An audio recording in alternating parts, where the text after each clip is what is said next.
Ladies and gents, welcome back. I can't believe it's Friday already. Wow, it has been one heck of a week. It's been crazy. Lots going on. Today kind of a hectic day. Not gonna lie. Woke up a little bit late. Managed to get one video out for you guys. Managed to do it. Listen to me, all lazy, sleeping in. Slack it off.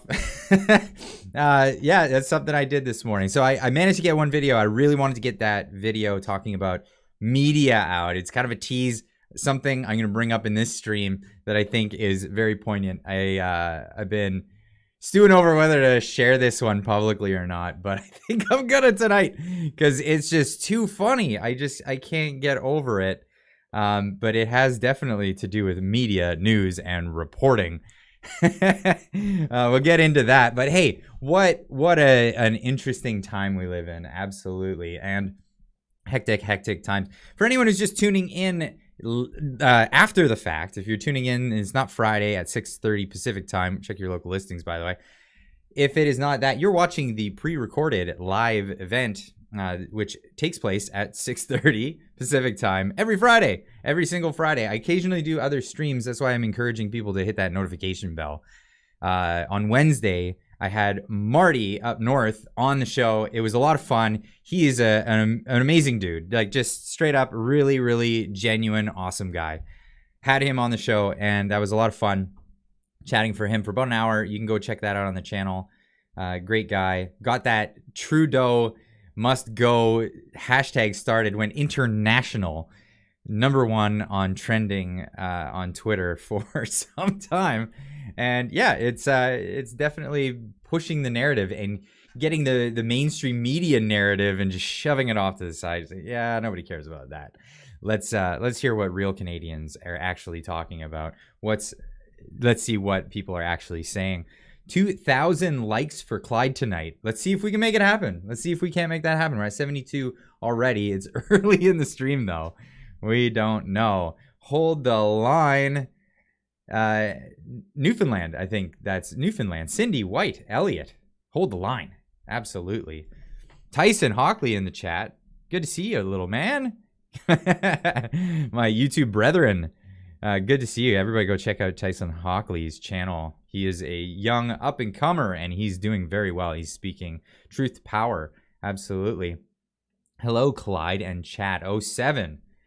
Linda, good to see you. Good to see you again. Awesome. So I've got a whole bunch planned for tonight's show. I want to go over some memes. I want to go over some fun stuff that's been happening. Marty is not a bot. No, of course he's not a bot. But he's getting accused by nothing but the butts calling him bot. Butts calls him bot. Butts calls him a bot. Domo arigato, Mr. Butthole. Mr. Butts, Gerald Butts, making accusations on the internet about people not being real people in the tens and tens of thousands. Actually. What a turnout, though. It was fantastic. It was really awesome to watch. Manitoba supports Clyde. Thank you, GS. Really appreciate that. Definitely. The amount of support that the channel's been getting over the past week or so has just been incredible. Incredible. Absolutely. Welcome all newcomers. And hello to everybody who's been around the whole time. This is awesome. Having a great time. John Michelson, Clyde is a bot. True story, lol. You didn't know this already? Yeah, I'm one of those deep fakes. Just getting that technology riled up, getting it going. Full steam ahead with the live streaming technology with deep fakes. Hello from Vancouver, Trish.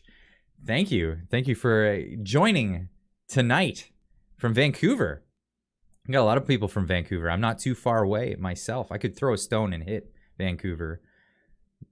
On a good day, you know, I don't know if I got the arms for it anymore, actually. Debbie, hi Clyde from Eastern Ontario. Welcome.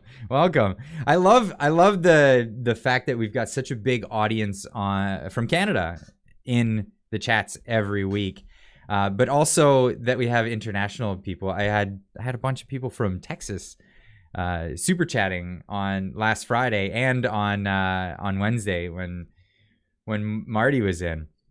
Alberta supports you too, Clyde. Listen to this. Amazing. Victoria. Trudeau must go to jail. Absolutely. Well, if he's found guilty of a crime, and I definitely want to emphasize that everything that we're advocating for must go through the absolute proper channels. Legal system, nobody's advocating to go above and beyond or tear down anything. We're looking to reinstate our democratic system through the parliamentary democracy that we have here in Canada that has not been practiced for some time. No, people are making accusations. It's been said since the Freedom Convoy back in February that these people are trying to tear down the government. They're threatening to take over the government. No. I mean, yeah, through election process, yeah, we're gonna take it over. No joke. We're not kidding when we're saying we are going to be engaged in the electoral process and we are going to change the government. Nobody is saying that they're going to take over the government. This isn't Alex Jones hour, even though he's been right on so many things. Holy cow. Nice point, Clyde. Absolutely. Want to definitely make sure that we're advocating for legal change of power in our power structures and to get back to where, and I'm not saying let's get back to the way it was in the 19 whatevers. No, let's get back to a free society with the new demographic that lives in our country. We all love you. You're all great people. Where everybody's welcoming and happy with the people that they have as neighbors and colleagues and all that. You just got to say these caveats because you know people are going to throw those accusations out there. Of course, yes, the deplorable. I've seen that in the chat, but we get that a lot. Accusations being thrown our way, mostly unfounded. I haven't seen any that were founded accusations that were of criminal anything. Trudeau to jail, free Canada. Yeah. Yep. Well, I definitely would advocate looking into the stuff that he's been doing. And if there are criminal proceedings that would apply. Absolutely. Team Paranormal, thank you for the $6.99 super chat. Hi from Victoria, BC. Prayers for all those affected by the hurricane in Nova Scotia. Okay, this is news to me. Was there a big hurricane hitting Nova Scotia? I did not know this. Like I know hurricanes, often the tail ends of them hit Nova Scotia or whatever. I'm going to look this up. Hurricane Fiona tracking the Fiona hurricane. Oh, wow. Okay, wow. It's right up there. Wow. Oh boy. I take it that it's bad. It's a bad storm. I'm sure Frankie McDonald's on it. I don't need to cover this much. I love Frankie McDonald, by the way. If you don't know who he is, he's our weatherman. He covers all the storms as they're happening. Let's have a look at this. Hold up. Did I even get this going yet? No, I didn't. TV's off right now. Let's pop that up and then get this. Hurricane Fiona path live. Canada on track to be hit with strongest ever Category 2 storm. Oh boy. Hurricane Fiona is on a collision course with Atlantic Canada after devastating Puerto Rico. You have to say it like that, at least only like for the first 3-4 times, and then just go right back to Puerto Rico in your statements. It's just the Obama doctrine. That's all. And the Dominican Republic earlier this week. Anyone in the chat that gets that, please push a number 1. A key if you got that joke. The storm is expected to make landfall late Friday night into the Saturday morning, beginning intense winds and rains, as well as possible flooding and power outages to much of the region.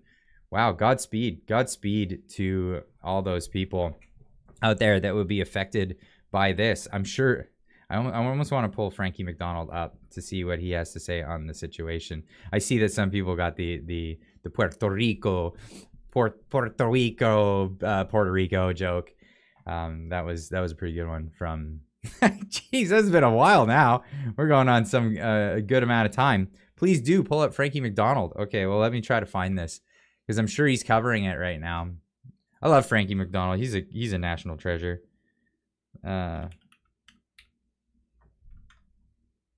Frankie McDonald. Hurricane Fiona. Here we go. Hold on. I gotta turn the volume down. I'll blast everyone's eardrums out. Frankie is energetic. He is definitely energetic. But let's have a look at what Frankie has to say. This is Frankie McDonald, my own team station live in Sydney, Nova Scotia.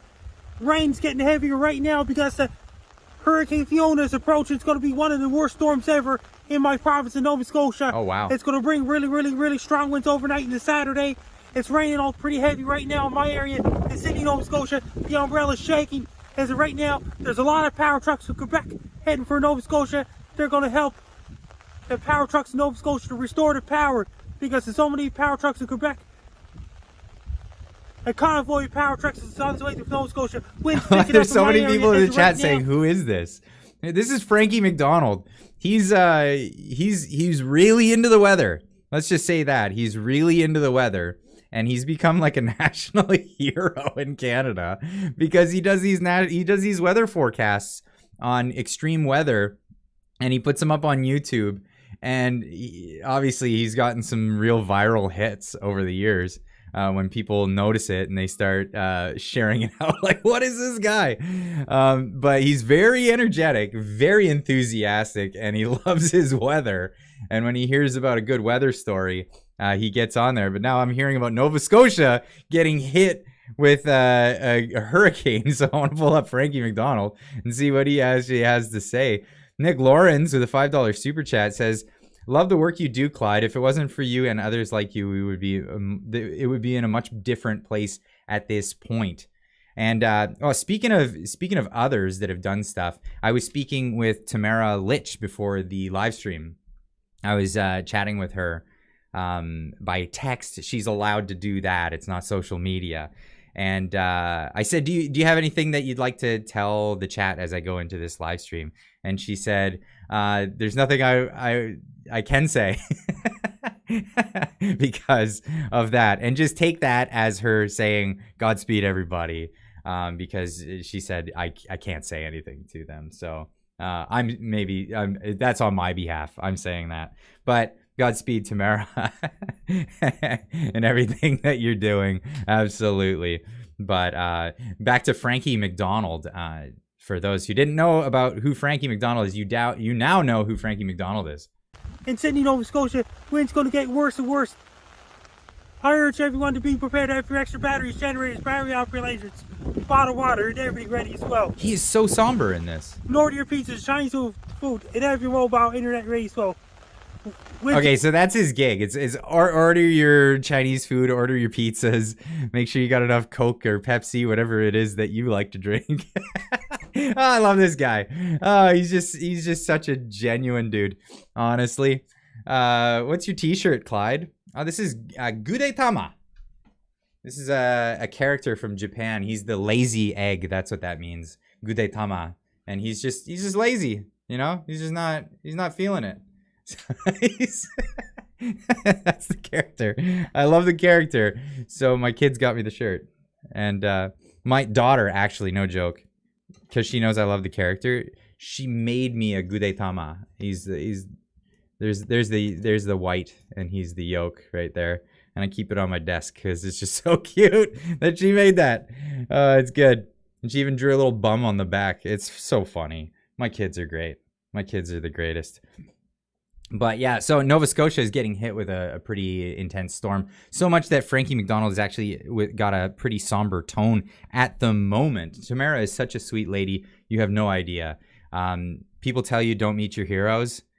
No, that wasn't the case with Tamara. I'm so glad I met my hero. And now we're good friends, and it's fantastic. It's absolutely fantastic. So that's definitely the exception to the rule right there. Have you seen the Japanese apple cat that plays drums? I've seen Bongo Cat. I don't know about the apple cat with the drums, unless it's the one from the Arcade Center game. Doom. Love the kiddo art. Yeah, absolutely. Frankie sounds worried. He does sound worried. He's probably I keep looking up. I got Frankie staring down at me from the screen over here. If you can see, Frankie's right here, and he's just staring down at me. He's like, I'm worried, man. I'm worried. Absolutely. hoping the best for everyone out in Nova Scotia right now and all the maritime provinces. You're probably going to get hit pretty hard with that one. But hey, let's get into some of this stuff. That setup, though, absolutely. It's a thing in the making. Really enjoy my studio, my computer stuff. I like doing music and all of that, but then I got into news and politics. Well, it's been a passion of mine for a long time. Didn't really talk about it much until this year, and now, well, hey, here we are. We're talking about news and politics all the time, but I also like memes. Why don't we share some of these memes from this week? This is one that I really appreciated. I shared it out on the channel today. If you know the story, we're going to get to it in this live stream. Don't you worry. We're going to be talking about this one. We'll get there. We'll definitely get there. Clyde sings something. I don't know if I got much of a singing voice. That's not really my forte. I just like jamming and stuff. It's more of a thing for I can't believe it. Somebody drew the connection, and they realized that no, actually that's not Christia Freeland. That is in fact Bubbles' half sister. Scrubbles. amazing. So that was out on Twitter. Amazing one right there. Here we are. One good thing from the pandemic. Good on you, Clyde. Do something. Thank you so much, man. Linda, I appreciate that. I really do. Poor Bubbles. Absolutely. The world right now, realtors. Anyone want to buy a house? Eesh. Yeah, things are turning right now. It seems like it's not going to be exactly a seller's market, I guess they would call it. I think home prices 20% down, and interest rates are up, and inflation is still not going away. That's not spelling goodness in the markets. Absolutely not. That is not a good thing. Houses are moving in Winnipeg. Are they picking up and moving away? Are they actually selling? I don't know.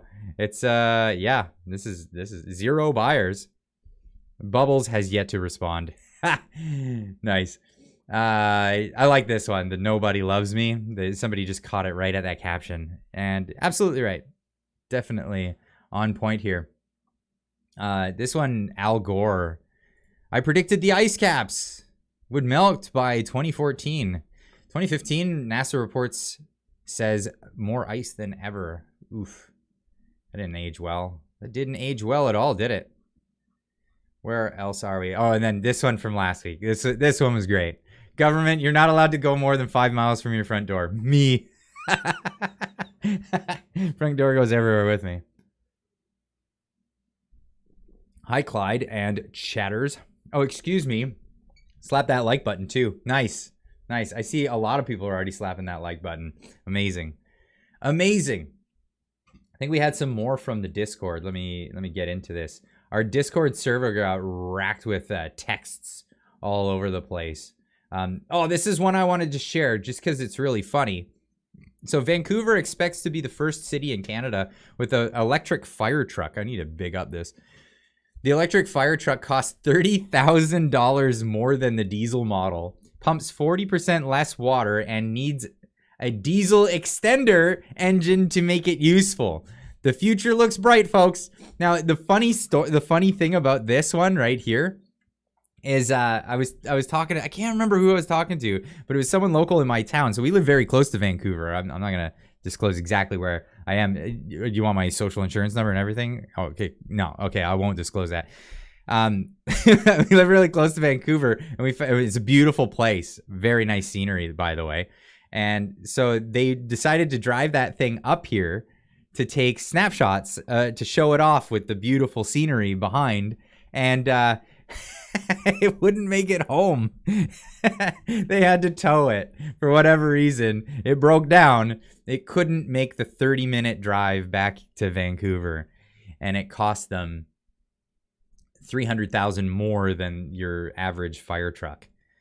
Oof. I don't know what a fire truck normally costs. I know it's not cheap. I know that wouldn't be cheap. No way. No way. No way. No way. Where are we? I need to have some of these that are kosher, because some of them are absolutely not kosher. I like this one though. This was great. Who progressives think they are. Who progressives actually are. If you know anything about Star Trek, if you grew up in the 90s, you'll get that joke. Absolutely. Oh, this one's really good. When you're a Canadian kid and it's time for shop class.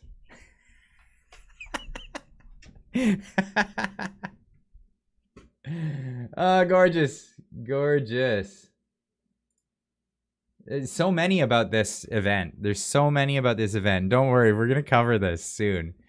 Those spaghetti straps are too distracting for class. You watch the faculty walk by. Oof. Unreal. This one just poignant. Just yeah, totally poignant. I've never found a cave painting of a salad. Nope. What else have we got going on here?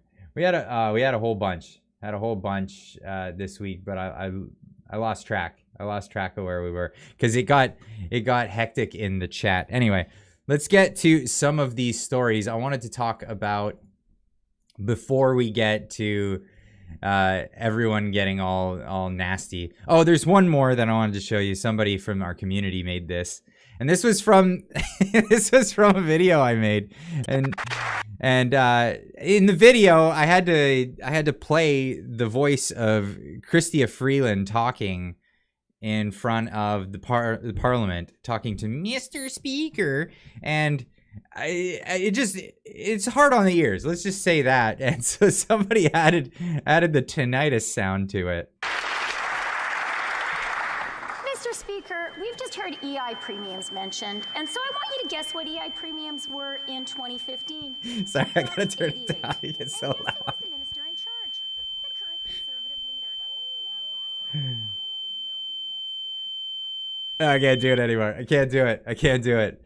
So yeah, it's like a bomb going off in your ear, listening to Freeland talk. Mr. Speaker.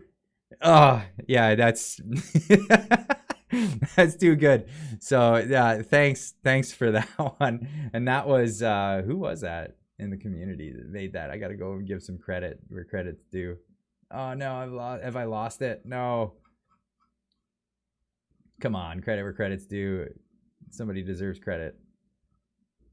It's right. Crash in the Discord server. Absolutely. There it is. Awesome. Thank you so much for the contribution. Love it. It's great. But let's get into some of this stuff. Justin Trudeau today posting just unbelievable. This guy is so tone deaf to what he has done in this country. And it just infuriates you.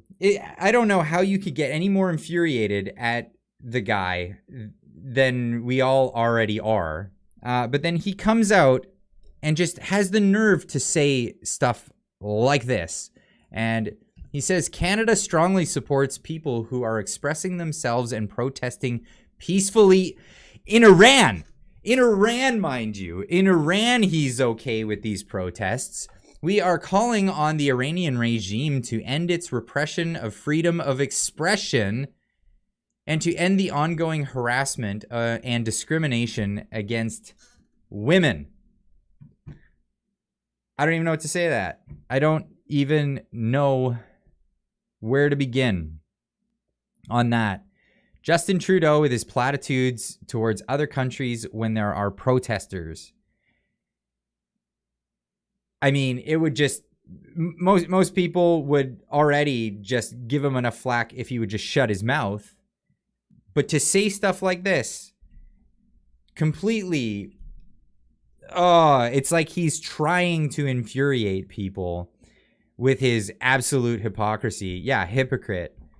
G water. Yeah, absolutely correct.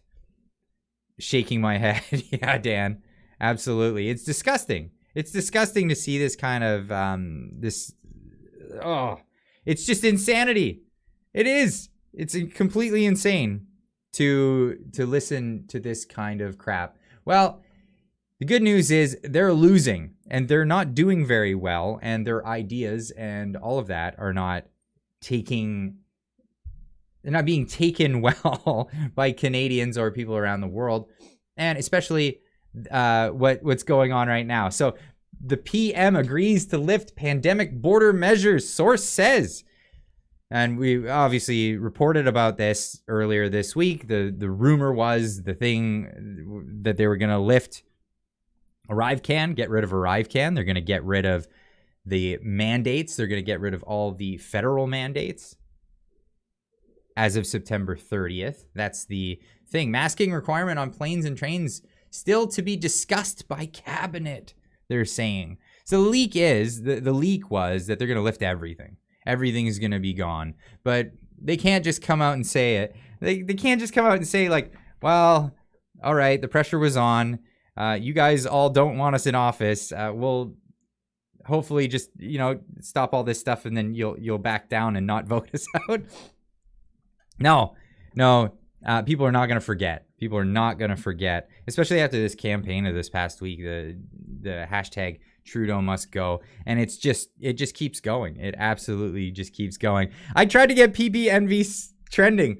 Hopefully we can still get that trending. Everybody, if you're on Twitter, use the hashtag PPNV, because yes, the Liberals and the NDP definitely right now have PPNV.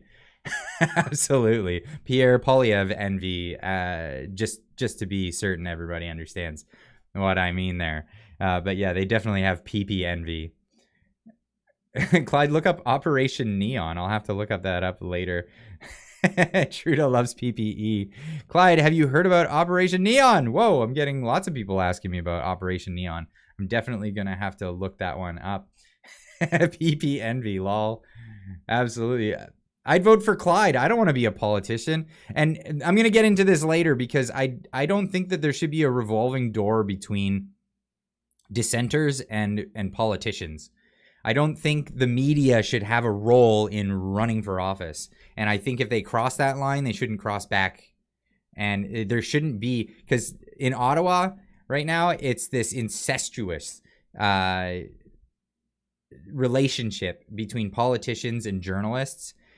And then also with lawyers and the whole apparatus. They're all in bed together. They're all having a good time. They're all part of the in-group. And guess what? You're not invited. That's how it works. And that's not how we need to be doing things here. We need to change things so that this kind of nepotism can't be a constant thing in our country. And I know it'll keep creeping back, but we need to work hard to bring it out. And I think this is the problem with journalism right now, is at one point, journalists reckoned themselves as part of the aristocracy, part of the ruling elite, the aristocratic class. And they're not supposed to be. Journalists are supposed to speak truth to power. This is the whole point. I'm just saying we as if like I'm a journalist. I'm just a talking head. I'm a guy on YouTube. I read the news and I tell people my opinion. Take with it what you want.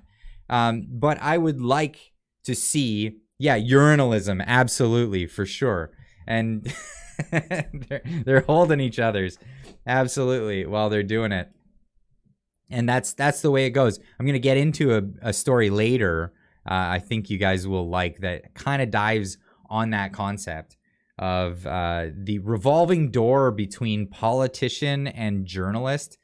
And it's gross. It's gross. We shouldn't have this in Canada. Journalism should be separate from that. They should be out there trying their best to be impartial. It's not possible really at all, but trying to be impartial is definitely a thing that people can do. It's hard to do when you're a party affiliate and running for office, and then next week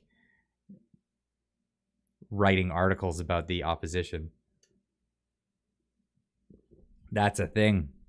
Bill C-11, if it goes through, you won't have work. I'll still have work. I'll lose this job. As I said, don't quit your day job, man.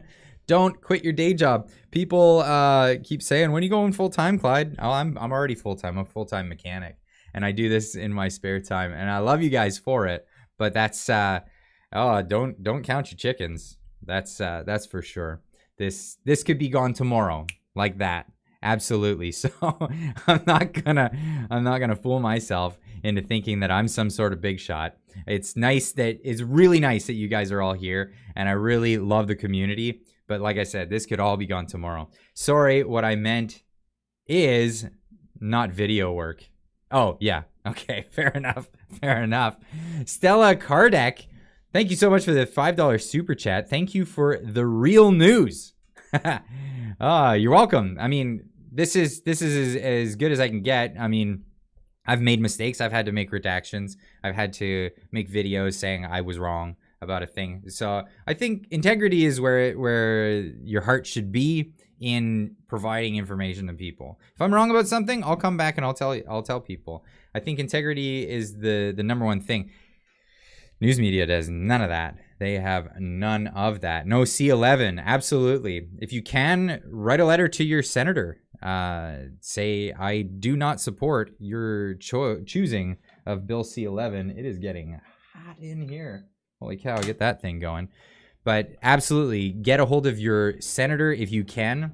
Tell them you don't want Bill C11. Give them a good reason. Don't swear at them. Don't use partisan language. Be polite. They're just the ones voting on it. 769 viewing and 17 likes. Come on, guys, support Clyde. I think you need to refresh. I'm seeing 415 likes. I love freedom with the $15 super chat. Thank you for your generosity. I love freedom. Here's for your first Druther newspaper delivery. Don't forget to check out page 4 of the September issue for a great article about Bill C11. I take it you wrote that one? I'm going to definitely check it out. Thank you so much. Thank you so much. I love freedom. But yeah, check out Druthers. Druthers, great publication. And is it only in Ontario? I haven't seen it out here actually being delivered or anything. But I'll have to check that out. I'll have to. Easy hit 500 likes. Wow, it's creeping up so fast. You guys are awesome. But let's get into this story. So the mandatory COVID-19 testing in effect sign here for the article. The federal government has decided to drop the vaccination requirement for people entering Canada, end random COVID-19 testing at airports, and make the use of the ArriveCAN app optional by the end of this month. A senior government source told CBC News. Why don't they just come out and tell them who they are? Leaks are never leaks. They're intentional. Nothing leaks. All of this stuff it's political theater when they leak something to the press. It's just calling up their friend and saying, oh, hey, you didn't hear from me, but we're doing this thing. Earlier this week, sources told CBC... I was just making sure I'm not reading the same thing over again. Earlier this week, sources told CBC Ottawa that Ottawa was leaning towards ending the measures, but a final decision hadn't been made because it was awaiting the approval of Prime Minister Justin Trudeau, probably the most vindictive prime minister we've ever seen in the history of our great nation, and that would include the colonies prior. The current COVID-19 emergency order in council relating... Now, let's not forget this. This is not a law. This is not a law. This was never a law. This is something that we've all been subjected to for 2 years. And it is a COVID-19 emergency order in council. What does that mean? What does that mean if you get to the root of what that means? So it wasn't through the legislation. There wasn't a bill passed. There wasn't debate on the subject. It was an emergency order in council. Well, what does that mean? We have separation of powers in our country. We got judicial, we've got the legislative, and then we've got the executive. What happened here? That was an executive decision. An executive decision.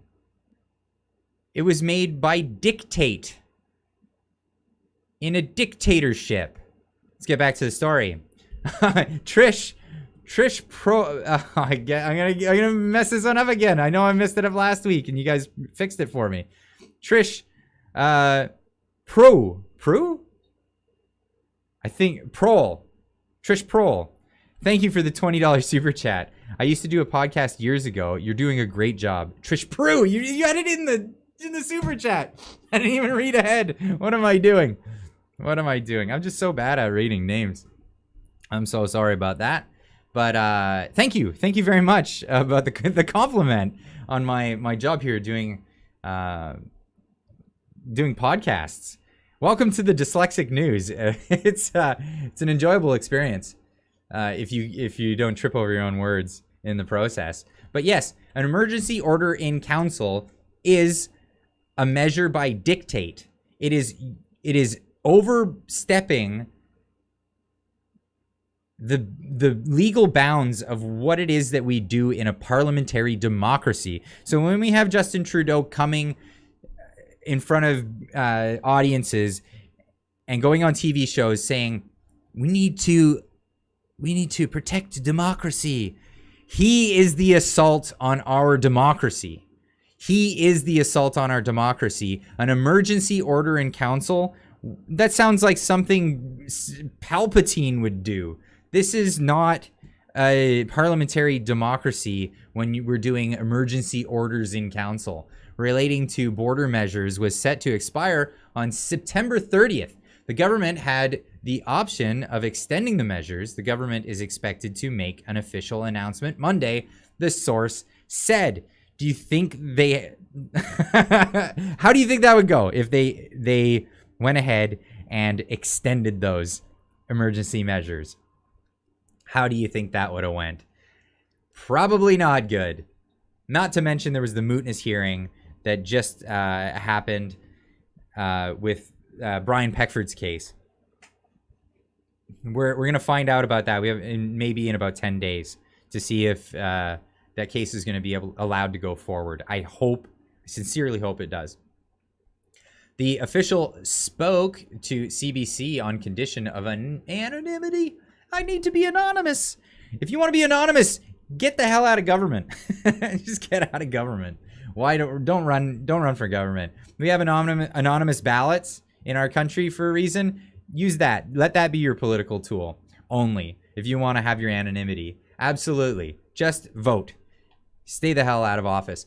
As they were not authorized to speak publicly on the matter. No, they were given that instruction. I guarantee it. That's my speculation. I don't have inside word on that, but I just believe that to be the case. The government has yet to decide whether they will end the current masking requirements for passengers on planes and trains. The only country in the world that still does, by the way. That topic will be debated in a cabinet later on Thursday. Public Safety Minister Marco Mendicino, who has not been convicted of any sexual offenses, as far as I am aware of, he did make those accusations about the truckers in Ottawa, wouldn't confirm that a decision had been made when speaking with reporters on Thursday evening. He said the government would follow the advice of public health experts, just like they didn't initially. And that came out in court documents, that they did not follow the advice of the experts and the science. This is all coming out now. All this information is coming to bear. And I definitely recommend checking out Viva Fry's conversation with Keith Wilson, the lawyer who's representing Brian Peckford in his case against the government. I definitely recommend that. Chris Punter, thank you for doing something and becoming a member of the channel. I really appreciate that. Brian Peckford's case was in the mootness hearing just recently. And Keith Wilson was finally at liberty to talk about some of the details about that. And he spoke specifically to certain individuals who were in positions of making those determinations by recommending that the government put travel restrictions based on vaccine status, for example. They did not recommend that. And that came out in the court hearings. and those documents are available online. I would like to dig them up. It's a lot of digging, but that actually is available. So moving on, we've got Canada Proud tweeting this out. Things are already changing in Canada. Pretty soon we'll be changing prime ministers. Well, we're all hoping so. Anyway, not everybody is hoping for Pierre Poilievre. Some are hoping for a Maxime Bernier prime ministership. I don't know if that will be the case. Not many people are hoping for a Justin Trudeau or a Jagmeet Singh. Jimmy McJuggernuggets, he keeps coming up in the channel.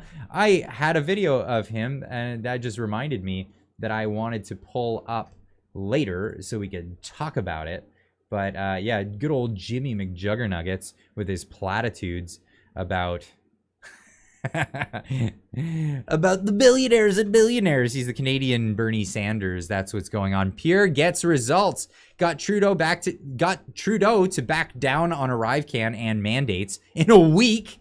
Within a week of getting in. No, obviously, we've put a lot of pressure on. Everybody pat yourselves on the back. There's still work to do, though. There's still work to do. Clyde, you can probably play Last Date by Floyd Cranmer. Floyd Kramer. I don't know that. Moot.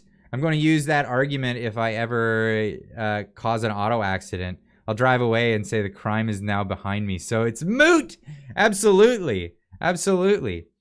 Yeah, no.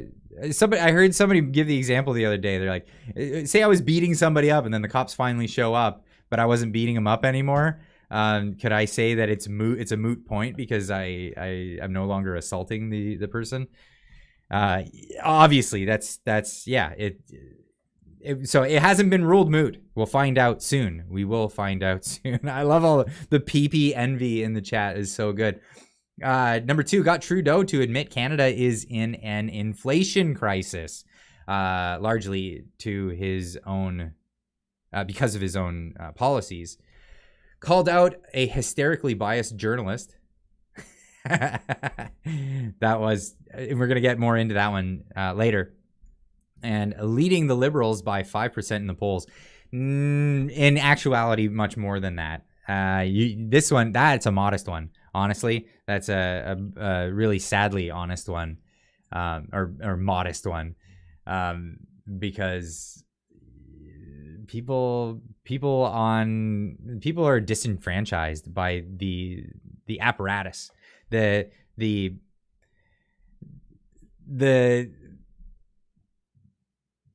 what do I even call it? The establishment media are running polls, and they're all bogus. They're absolutely bogus polls. They don't represent Canada. Absolutely don't. But what do we got here? This is my first time listening to this, so I'm going to be listening to it with you. I just saw this before going live and saw, I could put that in the queue of things to watch. But here's Mr. Pierre Poilievre. I had to relearn how to pronounce his name because somebody pointed out that I've been saying it wrong the whole time. It's Poilievre, like Poilievre. As long as you're not saying it with like French accents or something, then just say Poilievre. Okay, so I was told say Poilievre. That works. We are winning, not even 2 weeks as leader, and Trudeau is backing down on unscientific vaccine mandates, making the disastrous ArriveCAN app voluntary. I think we should get rid of it altogether. We're not done until it's gone, because they're gonna, you know how it's gonna be. It's gonna be one agent at the airport is doing non-ArriveCAN people, and there's all kinds of ArriveCAN agents open. I cringe every time you said his name. You got it. You got it now. Well, okay, Poilievre. Poilievre. It's with the all the IEs and the EIs and then the VRE. I don't know. I cringe whenever I try to pronounce people's names. So you're not alone. Not alone. Anyway, let's hear what he has to say here. Sorry about the informality of recording this video from my car, but I'm in a rush to get home before the kids go to bed, and I wanted to share some incredible news with you. We're winning. Since I became leader of the Conservative Party, Justin Trudeau is on the run. First, he had to recognize there was such a thing as inflation, or just inflation as we call it. That's what he did days after I became leader. And today, he's backing down on these vaccine mandates and other COVID controls that we have been opposing from the very beginning. And let me just read you the news. Hot off the presses, even CBC is reporting it. A PM agrees to lift pandemic border measures, sources say. The federal government has decided to drop vaccination requirement for people entering Canada, end random COVID-19 testing at airports, and make the use of the Susan is asking, do we still have to be vaxxed? No, we don't. Because it's not a requirement for you to disclose that information anymore. Whether or not the U.S. is going, say you're going into the U.S., if they ask you, from what I hear, they're not asking. From what I hear, they are not asking foreign nationals. But they can't ask you coming back. That's after the 30th anyways. That will be the case. As far as I am aware, don't double check before you leave to go anywhere. I have a little doubt that you would likely butcher my last name too. Most people do. Okay. I don't have your last name on there. Lynn B, the intolerable. But I bet you I would. I would. Jeremy Fraser, thank you for the $1 super chat. I appreciate that. Thank you so much. Forsaken, I added that part. ArriveCAN app optional by the end of this month. You know that he would not be doing this if it was not for you, for the hundreds of thousands of you who signed up to support me in the leadership race, the tens of thousands who signed my petitions to bring back medical choice so that you could decide for yourself on vaccines. That's what we believe in. Freedom of choice. That's what I stood for in the leadership race, and that's what we're going to increase the pressure on the Liberals to respect. The work is not done. There's still people who face discrimination because of a legitimate personal decision, and I pledge to continue to work for you to restore that freedom. But let's take a moment to celebrate the progress that we are making already. Onward to victory. Let's take back control of our lives and make Canada the freest country on earth.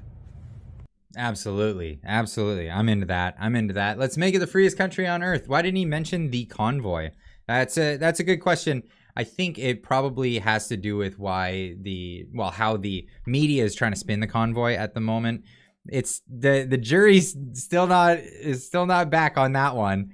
They're trying to demonize the convoy. But people all over Canada still see that as, yeah, you're trying to demonize the convoy. I'm still on board with it. I'm still on board with the idea. I'm still on board with what they were doing. And I know that every time you say they were blocking borders, they were doing this, they were doing that, it's a lie. Every time that you say it was an occupation, what did I have here? I had a video up that I wanted to hang on to. And this was a video of an organization. It was the organizers of the convoy protest. This is from back. Where's the date on it? Anyway, this is from in February when it was happening at the time. And the title here, this is Tamara Litch speaking, Chris Barber here. This was at the time. It says, organizers of convoy protest, we have no intentions of staying one day longer than necessary. That was the thing they were mentioning specifically. So all of the stuff that the media is saying is just absolute lies. They specifically said they were going to stay until the mandates were lifted. They said, we're not going anywhere until it happens, but as soon as it happens, we have a clear set of demands. This is not occupation. A clear set of demands. Once they're met, we're gone.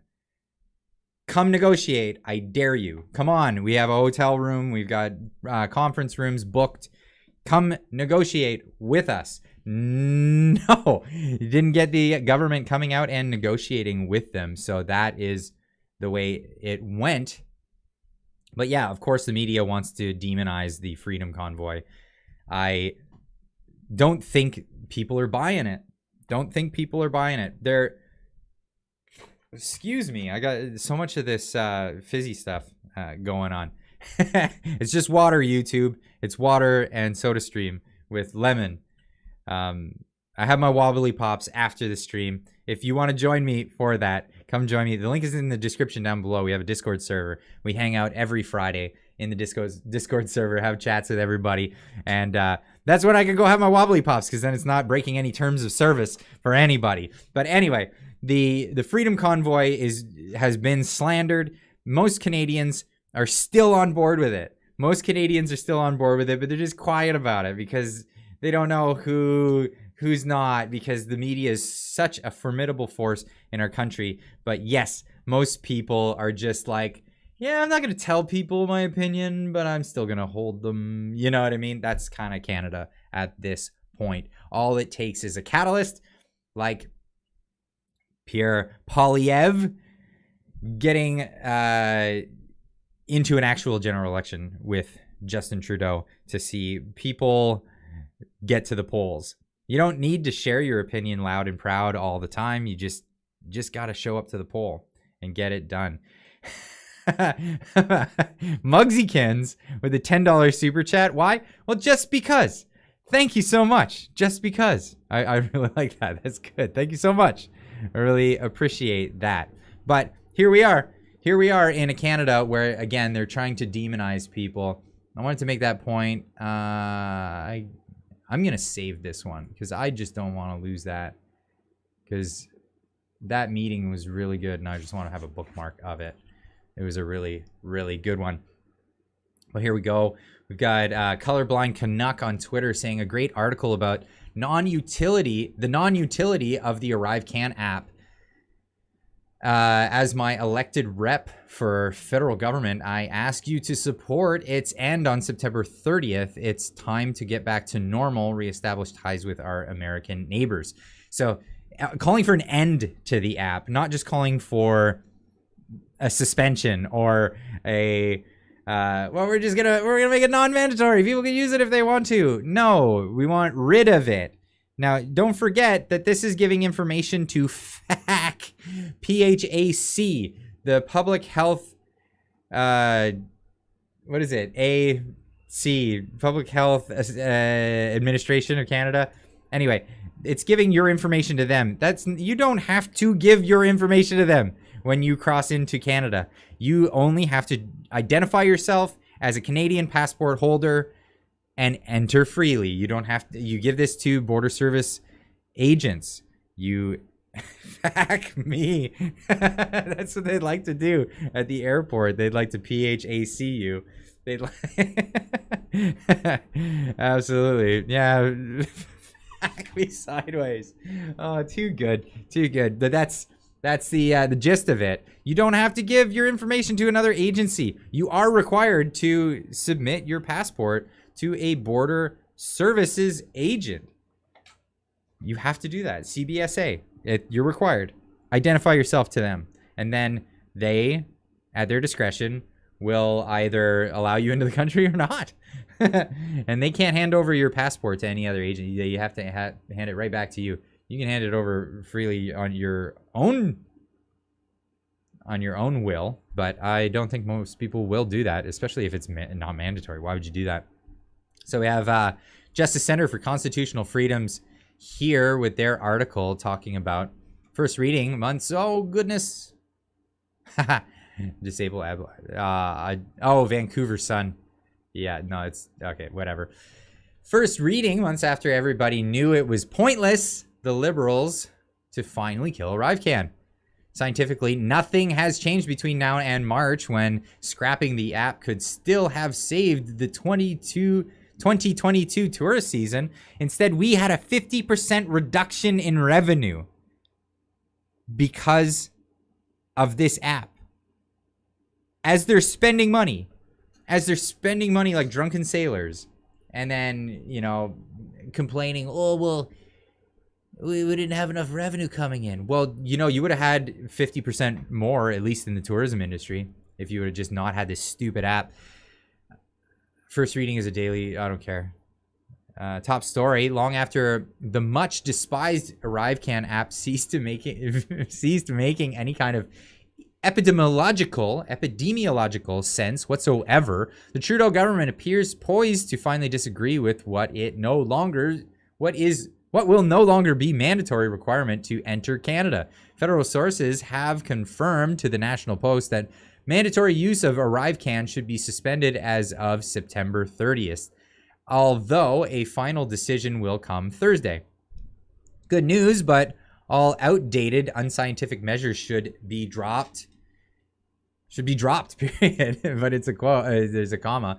Perrin Beatty, CEO of the Canadian Chamber of Commerce, said in a Thursday reaction to the news, the sudden decision comes after months of concerted, non-partisan international criticism accusing ArriveCAN of everything from violating basic civil liberties to discriminating against the infirm to inflict irreversible damage on the Canadian tourism industry.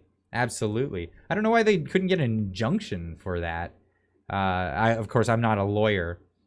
House Ren 22, thank you so much for the $10 super chat. It was the first step to digital ID. Let's hope we stopped it. And this absolutely, I believe you're correct. I believe that you're correct on this. It's the first step towards digital ID. This is why they're not getting rid of it.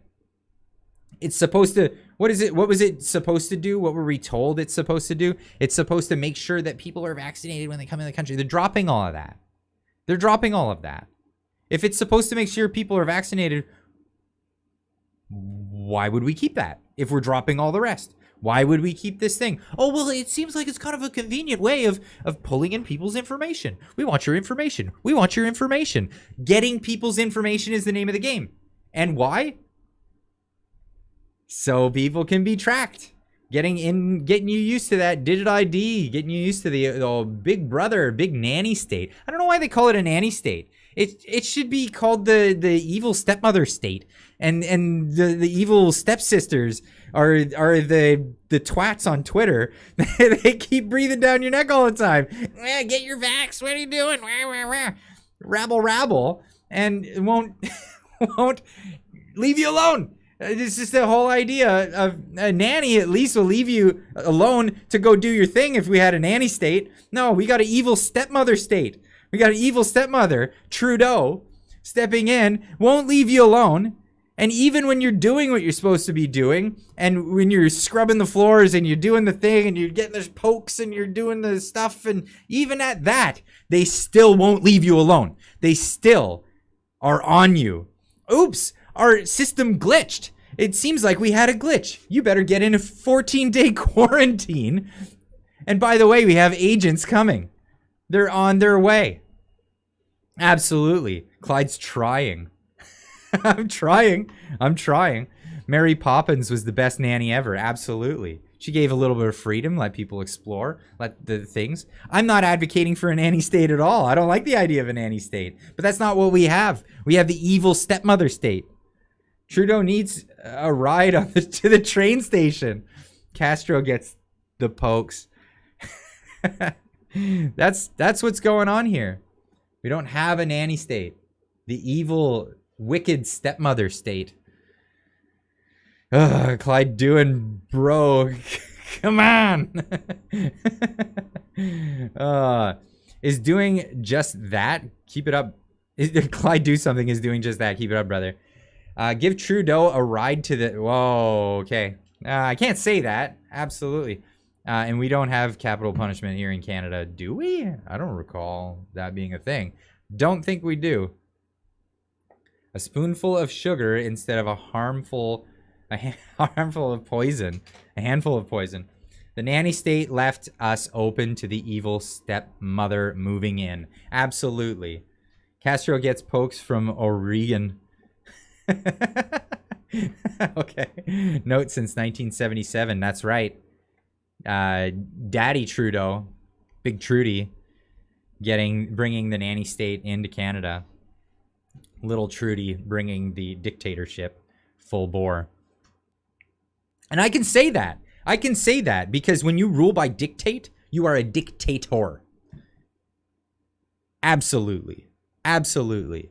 If you rule by dictate, by executive decree, you are a dictator. You are not a statesman. You're not a parliamentarian. He runs out of Parliament crying. That's his thing. That's his mojo. Let's move on. Let's move on. What are these parliamentarians doing in the meantime? Well, let's have a look. Holly Doan putting on Twitter, showing Lametti here doing his job in Parliament, swindling people. That is his job, right? Criminal law should not punish misguided drug dealers who just want to put bread on the table. The Minister of Justice tells the Senate committee. Bill C-5 would repeal mandatory minimum sentence for cocaine traffickers. Yeah, that's... Should I repeat that? Criminal law should not punish misguided drug dealers who just want to put bread on the table. This is what the Minister of Justice, the one who is, oh, you remember they canned Jody Wilson-Raybould to install this guy because he would not prosecute against SNC-Lavalin? Yeah, that's the guy, Lametti. Him. Minister of Justice tells the Senate of Canada committee Bill C-5 would repeal mandatory minimum sentences for cocaine traffickers. Just trying to put food on the table. No capital punishment, but you have made. What the heck, man? Nah, I know, right? I know. just those, just that poor, fentanyl guy, fentanyl dealer. He's just trying to provide a service. Roman Baber tweeting out saying, punishing possession does not deter or heal drug addiction, but trafficking thrives on human misery and causes gun violence, actually. That's true with illegal guns. Just when you thought Justin Trudeau's government can't get more absurd, law-abiding gun owners are dangerous, but drug dealers are misguided. They're misguided. They just didn't know. It's a tough world. It's a tough world for those drug dealers. Those poor little drug dealers out there. It's gross. It's disgusting. It's disgusting. I know when there's a demand in the market, people are going to fill that. They're definitely going to fill that. But why are we feeling sorry for drug dealers? What? How far have we gone? Make Orwell fiction again. That's right. Rage Man. Is that Ragman or Ragman X? Yes. Make Orwell fiction again. Absolutely. This is just insane. The insanity of the week. But you know what? If you got an appetite for justice, think again. Maybe you got an appetite for bugs. You're thinking, Clyde, why are you getting on this again? Because they keep putting it out there. Rest assured, I will not be eating maggot meatballs. But here's a new thing. IKEA is experimenting with insect meatballs to make people think about how much meat they eat. Notice the header up here. Why would eating insect meatballs make you think about how much meat you eat? Is it so bad that you're like, oh my God, if I had to do this as much as I normally eat meat, I would be not very happy with this sort of arrangement, perhaps. And encouraging people to try alternative proteins. The new mealworm meatballs are developed by Space 10. You know what? If I was stuck on a planet somewhere and there was no other choice, and Space 10, I'm on Mars, and I'm like, there's nothing to eat. Maybe if there's like a culture or something that we got delicious cows. We have delicious pigs. Amazing, fast growing, delicious chickens. We've got amazing lamb. I mean, this is all really good stuff. Why would you? No. No. No, no, no, no. Its test kitchen is developing many alternatives to popular foods, such as this thing. Salads grown with hydroponics. Sure, whatever. Whatever. That's fine. That's without soil, just in case you were an idiot and didn't know that. That's without... Sorry. Maybe somebody didn't know this in the audience. But yeah, hydroponics is just without soil. That's without soil, just nutrient-rich water. Microgreen ice cream. By the way, now there might be some people who are into wine in the audience. Now, wine is a particular thing. It doesn't matter the strain of the grape or whatever. You have to grow it in a particular soil. It's got to be in particular environment, particular things to get the taste of the grape and get that wine flavor the way it is. It even goes down to the microbes that live inside the soil. These things are important. Sure, you can grow hydroponically grown vegetables. Great. But does that mean everyone has to? No, because a lot of people are going to like the taste of a vegetable from this farm versus that farm, from this country versus that country, from, you know what I mean? And it's all about choice. You should have the choice to eat your hydroponic veggie bug burrito, whatever the heck this thing is. But you should have the choice to not eat that as well. A vegetarian but protein-rich hot dog. You know, the only PETA I'm interested in is the people for eating of tasty animals. I'm not into the vegan, like the pedophile thing they've got going on. Not into it. They're all experimental, so Space 10 warns us not to expect them on all IKEA menus. But they showcase a possible... What is that? Is it tuture? For foods. Is that a typo? Insects are more eco-friendly to rear than farm animals. They also have harmful chitin in them. You don't want to ingest too much of that stuff. Wax them and eat the bugs, Clyde. You're doing their work. It's gross. Torture foods? That's what it sounded like, Vinny the Pooh. I love that name, by the way. I absolutely love that name. And could help tackle global food insecurity. No, you know what would tackle food insecurity? Tackling the World Economic Forum. That would tackle food insecurity.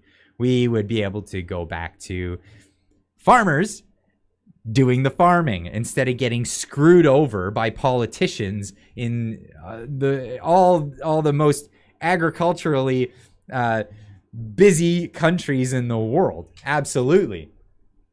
Get rid of globalists and you'll get rid of the food shortages. WEF must go. Absolutely. Yeah, chitin in bugs is seriously harmful when eaten. Right? Well, and this is what I said before. I put this out on Twitter a few weeks ago. I said, so if bugs were healthy and natural to eat and it was normal and good for you, why would locusts be considered a plague and not a gift from God? It's raining protein from the heavens. We can all eat this beautiful, plentiful thing that God brought us in the form of a storm of locusts. No, it's a plague. It's a plague. It's horrible. You don't want locusts. I think red-bummed grasshoppers are poisonous. Well, there you go. There you go. But yeah, locust is a plague, not a benefit. This is terrible. Would you eat a mealworm meatball? Heck no. World Economic Forum. Like, comment, share. Incidentally, the comments have been turned off. Ain't that the case? Ain't that always the case when it comes to the internet and these things? Now, I wanted to get into a story that's kind of funny. I'm not going to dwell on the bugs. I'm not going to dwell on the bugs too much, but I know I'm going to have one right here. Unacceptable Fringe, the $20 super chat. My money, don't jiggle jiggle, it folds. I like to see Clyde wiggle wiggle for show, for sure. Makes me want to dribble dribble, you know. See you Sunday. Yeah, Derek, we'll see you Sunday. I'm looking forward to dinner with you and the fam. Derek's coming out this way.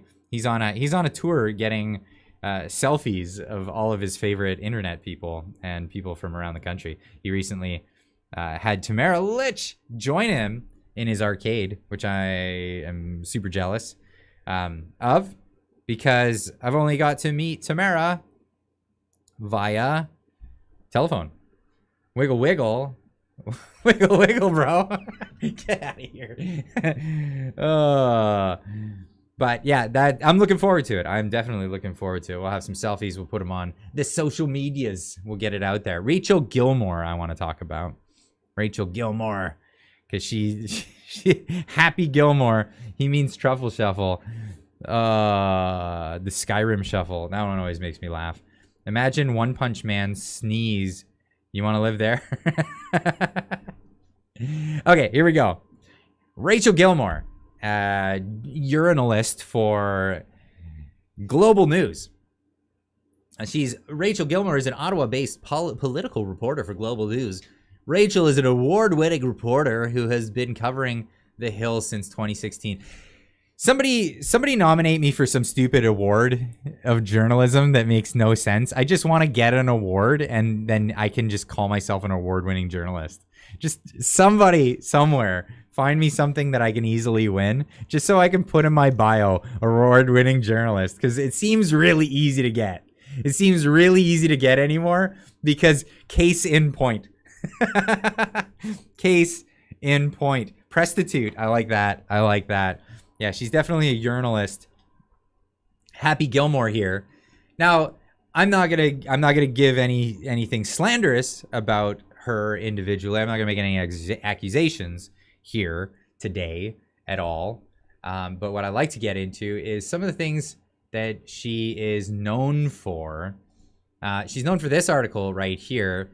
Diagolon, what to know about the group whose founder shook Pierre Poilievre's hand.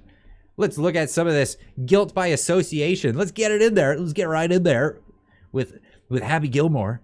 Get right in there. Get right. Conservative leadership frontrunner and now leader of the Conservative Party of Canada. Mainstream politician. Mainstream. Center right. Pierre Poilievre came under fire this past weekend after an image of him shaking hands with Jeremy Mackenzie, the founder of a group known as Diagolon, emerged. Diagolon's not a group. It's a story. It's a fiction. It's a funny thing made up by a comedian named Jeremy Mackenzie on the internet. He's if you guys don't know who Jeremy Mackenzie is, I've been trying to get Jeremy on the channel for some time. He streams exactly when I stream, always. He also streams other nights. But our schedules just got a conflict. I really want to get him on. We got to get him on for a conversation at some point. Eventually, we'll get it happening. We've been chatting back and forth, trying to make it happen. But yeah, definitely at some point. But the Diagolon story is this. Comedian Jeremy Mackenzie makes up a story about how it would be funny if we had a country that spanned from Alaska to Florida and skip the coasts. So just all the cool people, all the cool kids crowd, essentially. And because it's on a diagonal line, it's called Diagolon. Funny. Apparently the president, this is the part that never makes these stories. The president of the country is a goat statue, not a real goat, a goat statue that has a cocaine problem. And the army consists of all bees. Bees. It's a bee army. So that part never makes the articles. Anyway, shortly after the image surfaced on Mackenzie's public Telegram channel, NDP leader Jagmeet Singh called on Pierre Poilievre to denounce Jeremy Mackenzie and Diagolon. Denounce Denounce! You must denounce! This puritanical crap is just, what? Why? Denounce! Juggers? Jimmy McJuggernuggets. Can you denounce Fidel Castro? Can you denounce Vladimir Lenin? Denounce Karl Marx? Get on it. Denounce Chairman Mao. Not gonna happen. But those are things worthwhile denouncing, legitimately. Jeremy McKenzie and Diagolon, who he said are designated as violent extremists by Canada's Integrated Terrorism Assessment Center. We need to assess who belongs to that center and what their actual purviews are. Singh was referring to anyway. This is Happy Gilmore. This is Happy Gilmore's form of journalism. It's hit pieces. Let's go after individuals. Lamau, Clyde, too good. Jimmy McJuggernuggets. Yeah. Sorry. If you're new to the channel, this is a name that we've given Jagmeet Singh. I don't know how that came about. His name's Jimmy Dollywall Jagmeet Singh. So Jagmeet turned to Juggers, and then he was talking about Happy Meals one day. That turned into McJuggernuggets, and then it's just Jimmy McJuggernuggets. There you go. Slipping Jimmy. Yeah, Jimmy McJuggernuggets is great. But here's Happy Gilmore with glee, happily writing a hit piece about Pierre Poilievre and Jeremy McKenzie. Yeah, denounce Diagolon, but WEF doesn't exist, right? Absolutely. That's too funny. That's way too funny. Okay, so there's the Diagolon article. Here's another one. Good PR, why anti-hate experts are urging politicians to step away from vetting practices. Or step up their vetting practices, sorry.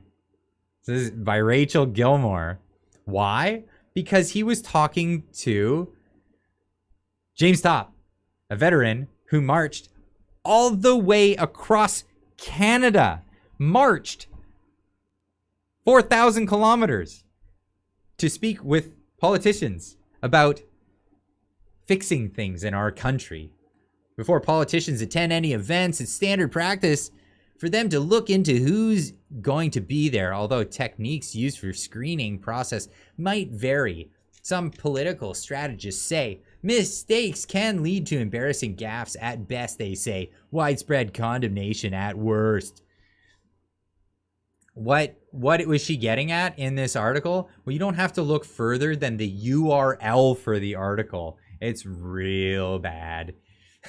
I'm not kidding. Let's have a look at the URL up here. And it looks like they might be getting sued over this. So it says James Topp. Okay, so James Topp. What else does it say in this URL? James Topp, white, supremacist, far right. That's slander. I'm sorry, but that is, well, it's libel. It's libel. And making no effort to back up any of those claims. This tends to be a common theme. Accusation, no backup for the accusation. Make a statement of fact, don't back it up at all. How great would it be if the lawsuit is what bankrupted global news? Poetic justice. It just may be, because global news is on their way down. They are not doing very well. That is true. They're about to fail. So we have hero veteran James Topp sues legacy media journalist for slander. The Countersignal reports on this. This is Kian Bexty. Canadian hero and veteran James Topp has sent Global News a libel notice for calling him a white supremacist in an article published in August. The notice means journalist Rachel Gilmore, Happy Gilmore, Global News, and Chorus Entertainment as defendants The defamatory article includes a URL tag referred to James Topp as white supremacist, among other things, wrote lawyer David Elmaleh. I think I said that right. It was published without providing any evidence supporting their statements. And then he goes on to talk about James Topp, what he's done, and why he's noteworthy and worthy of politicians coming to speak with him. 4,000 kilometers he marched for freedom, for the sake of people, hopefully getting away from these mandates. Now, it's funny that a guy who's a military veteran marches across the country for the same thing that a politician happens to be running as a campaign promise. Maybe they see eye to eye. Maybe they might want to talk to each other when they happen to be in the same town. So that was a thing that happened. And he's still marching. Absolutely. He's still marching. So he went all the way over to the East Coast and he's walking back to Ottawa, marching back. Because City Water is turning the friggin' frogs gay. That's why. That's absolutely why. So there's that. And where does it go? Or there's Happy Gilmore there in all her glee. Now, I wanted to get back to this. I'm going to have to rewind it back to... Oh, no. I have I have a timestamp. I had a timestamp. Oh, goodness. Where did I go? Where did my timestamp go? Because Keith Wilson makes a really, really good point in this one. Oh, timestamp is 1 hour, 30 minutes. It was 1 hour, 29 something. So he makes a really good point here about the media and they're basically how the nepotism of the media and how them working so closely with the government is actually what's causing them to fail and causing them to need the government for more and more and more all the time because people tune out. Here we go. With a reporter on an interview. And I know they wrote a story and it got to the editorial desk. It's like, nope, that will piss off our paymaster. We're not doing that story. The media is so extremely controlled right now by their desperation for money. And they're in a death spiral because, you know, more and more people are tuning out and not paying for it because they see it's propaganda. So they become more desperate for the money, the only money they're getting. We know Global News said they're on their, bent knee to the government here last week and said they're in their last gasps of financial health, of life. And so they don't dare say anything negative about the government. We're in this is dangerous stuff. Well, luckily, I'm not dependent on the government for any subsidies. I just There you go. There you go. Ditto. But that's the case right now. So we have these news agencies. They don't even have to be CBC to be reliant on the government subsidies. You have Global News. They can't do without. Now, okay, so I wanted to get into some of this. Sorry, I have so many tabs open because of this. So because of how bad her articles have been, people are making mock articles, taking screenshots of mock articles and then running with it. The Fairman's Toll is so good. He's in the chat right now. I've been reading some of his comments. And the Fairman's Toll has been really good for posting some of these on Twitter. And they're hilarious. Some people are falling for them as if they're real headlines. But it's hard to tell anymore because the headlines are so sensational and crappy that it's hard to tell if it's a real Rachel Gilmore story or if it's parody. But here you go. Here's some of the parody ones. Trudeau says if you want to have Thanksgiving and Christmas this year, get boosted. And then with the caption, if Canadians are good, Trudeau will give you Christmas for Christmas this year. Get your booster shots. Line up. It doesn't end there. Trudeau's approval rating spikes, reaches record 74% following Poilievre taking reins of CPC by Rachel Gilmore, of course. He's the most adored prime minister in history, Rachel Gilmore. Gardening, canning, and other signs of far-right extremism to watch out for by Rachel Gilmore. Oh, this is, I mean, none of these are real articles, but they almost sound like real articles that are coming out. My Ukrainian grandmother must have been a right-wing extremist. Who knew? Who knew? Lola on Twitter. Go give her a follow. Amazing. But yeah, some people have to be told, to be clear, this is a joke. Like, yeah, this is a joke. But not everybody's getting the joke. Some people have decided it's a fun hobby to Photoshop news articles and see who takes the bait. This is fake news. I never wrote it. If it's a screenshot, not a link, and the text looks off, consider Googling it before getting outraged. So it's funny because, yeah, that should be common practice. If you see an article, a screenshot, Google it, look for the article, because it's probably fake.